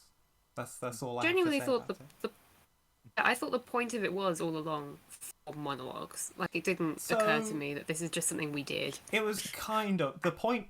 So the point of this bit was I wanted some excuse to use love as a mechanism for dealing with this problem. I thought what you might do is go to your different points in the ship, have your have the equivalent of evening dates, and then Kronos would have a bad time. But you just went straight for Kronos and monologued at him. So dropped the clocks, just went straight for the monologues and played it by ear, which went fantastically. Like, as I said, you all did absolutely wonderful monologues, and it worked really, really well. Like, it was genuinely from the heart. And then there was a fight in the end where you could tell Kronos things from the fists. Yeah, I threw a petrol. I threw a jerry can at Kronos. That was great. It was so funny. Hugged him into the abyss. Yeah. Like, so that final moment I had where time stopped and Kronos disappeared, that's been in my head for weeks. Well, it had been in my head for weeks before then. I knew that the sort of ending I wanted, the conclusion that I wanted, was the sort of, this is what love means to you. This is what you've learned on your journey. Everything's all right. And you all helped facilitate that wonderfully. Yeah. Still can't get over that monologue. That was pre-written for everyone at home. I know it was. Oh no, that was for everyone at home. I know it was, but that doesn't stop it from being so good. Thank you. Like, it's obviously a big thing, and I think it's a real sign of what Monsters in a Cruise Ship is. And how, like, the flirt roles are, for example. Flirt roles are deeply permissive. It's not you do a cute romantic thing. It's you do something and you treat it as a flirt, and we just sort of go with that. Yeah. And that's kind of what it's all about. It's about loving your own way. No. You gave me the opportunity. I did. Do you have anything you want to say about Penny, actually, Hannah? Because I haven't really given you many moments to talk about her. I mean, other than like the time travel thing. I mean, I don't have too much to say. She's, like I said, I made the character basically the night before. I'm very proud of the overall concept, though. Oh yeah, and like she did what wonderfully. if my cult was time traveling? Like the bit where you introduced the divorce was really good. And it also gave me an excuse to write. Actually, I can go show the full, like basically the entire block of like me building Penny into the chat. Penny for short has +2 cool, all the normal stats, -6 mysterious circumstances around rituals, +4 cultists, and the slow constant ticking of a heartbeat. And then my dumb, amazing unspoken law. Yes, which we showed at the end of the last episode. It was very good. It's very proud of that. It's just instead of the sensible thing of like on the hit choosing something on the list, on a week hit the GM chooses another player. I'm very proud of that. It's just like basically I went into making the unspoken law of just how can I push the boundaries of this already wild ability. Mm-hmm. Yeah, I think. Yeah, I didn't get to use it, but also. Yeah, as someone else who has like wrote an unspoken lore ability, like trying to push the boundaries is definitely like with my I think my bit for that one was but actually no, it was like you choose one, the GM chooses another, and then the other one was the GM chooses 2, you choose one from the 2 the GM chose. Like I just liked it, like really working like funkily, mechanically in that way.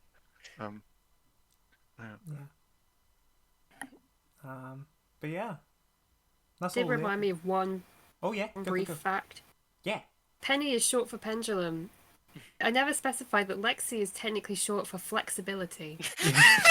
It's so good. Yeah, I remember. Because we had the long discussion about it being short for lexicon, flexibility. What else was there? I feel like was it Lex Luthor at some point?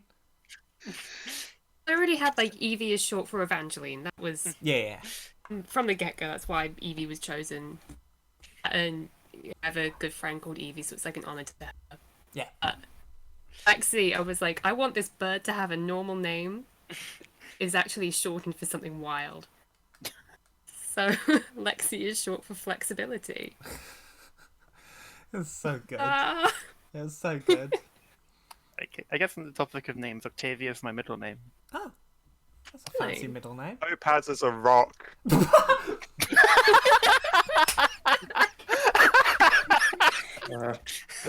Bill is the translation for car into some language I forget. Oh which my one. god. I think it might be Swedish for car. Oh, interesting. There are two types of RPG players.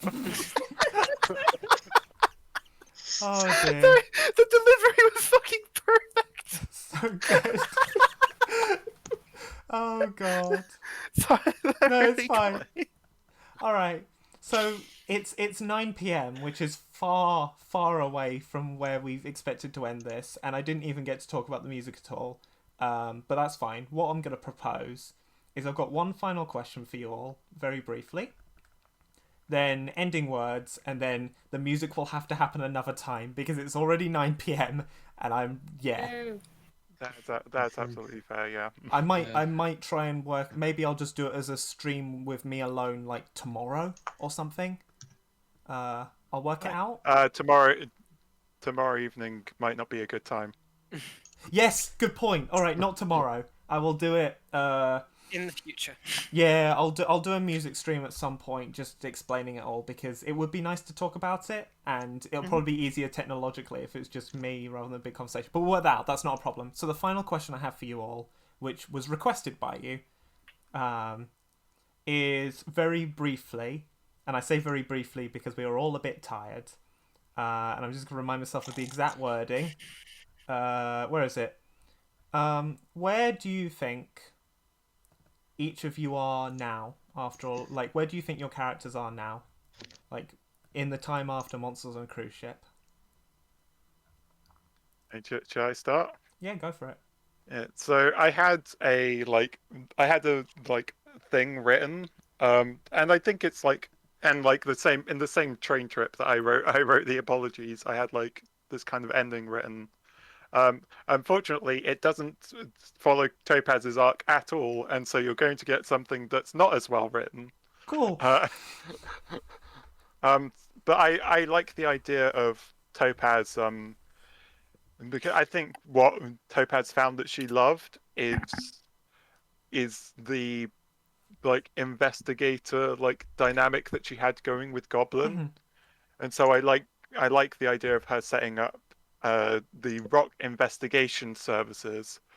We're always Onyx, or alternatively, no stone left unturned. Oh. In And, 24 like- hours, I'll be able to hit you with a shark. I'm looking forward to it.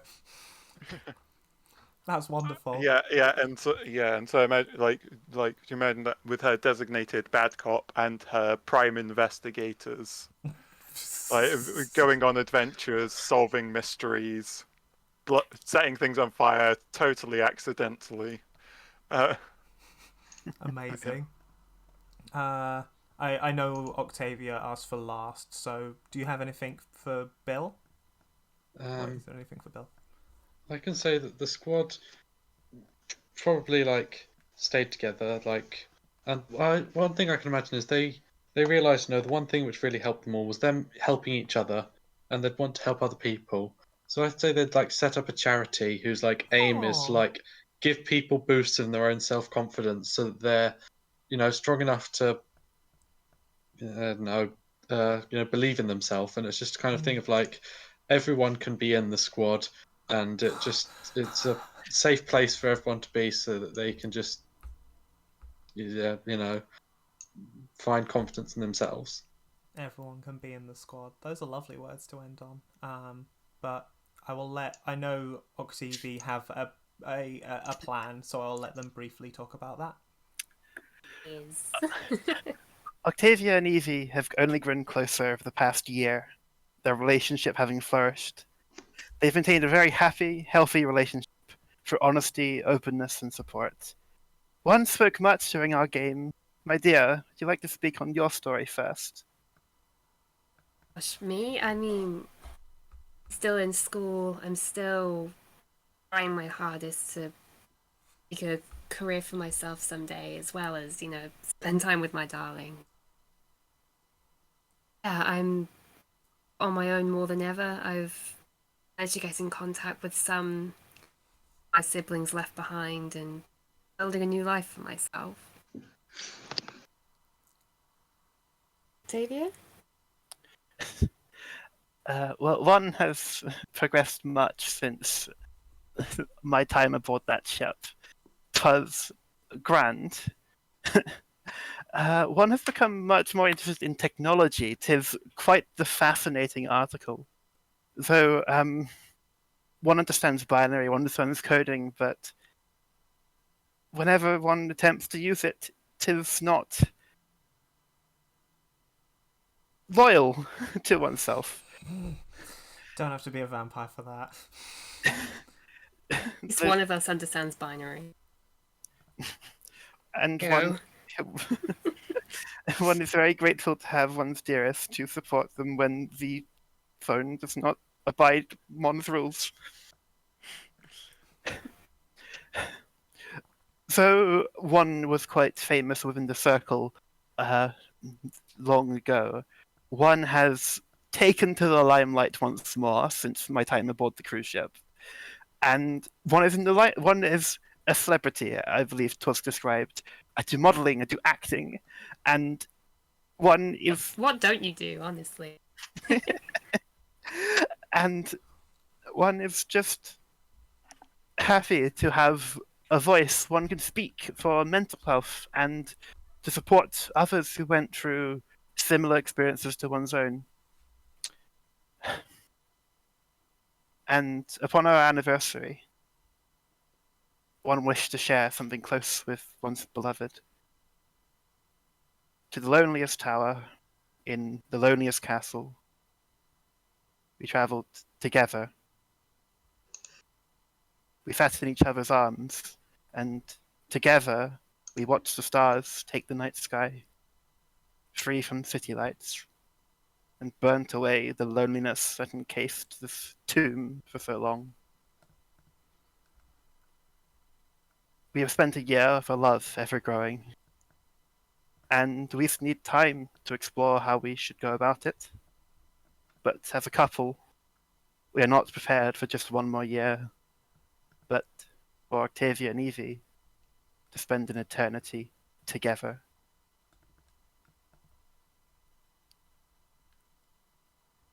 Okay.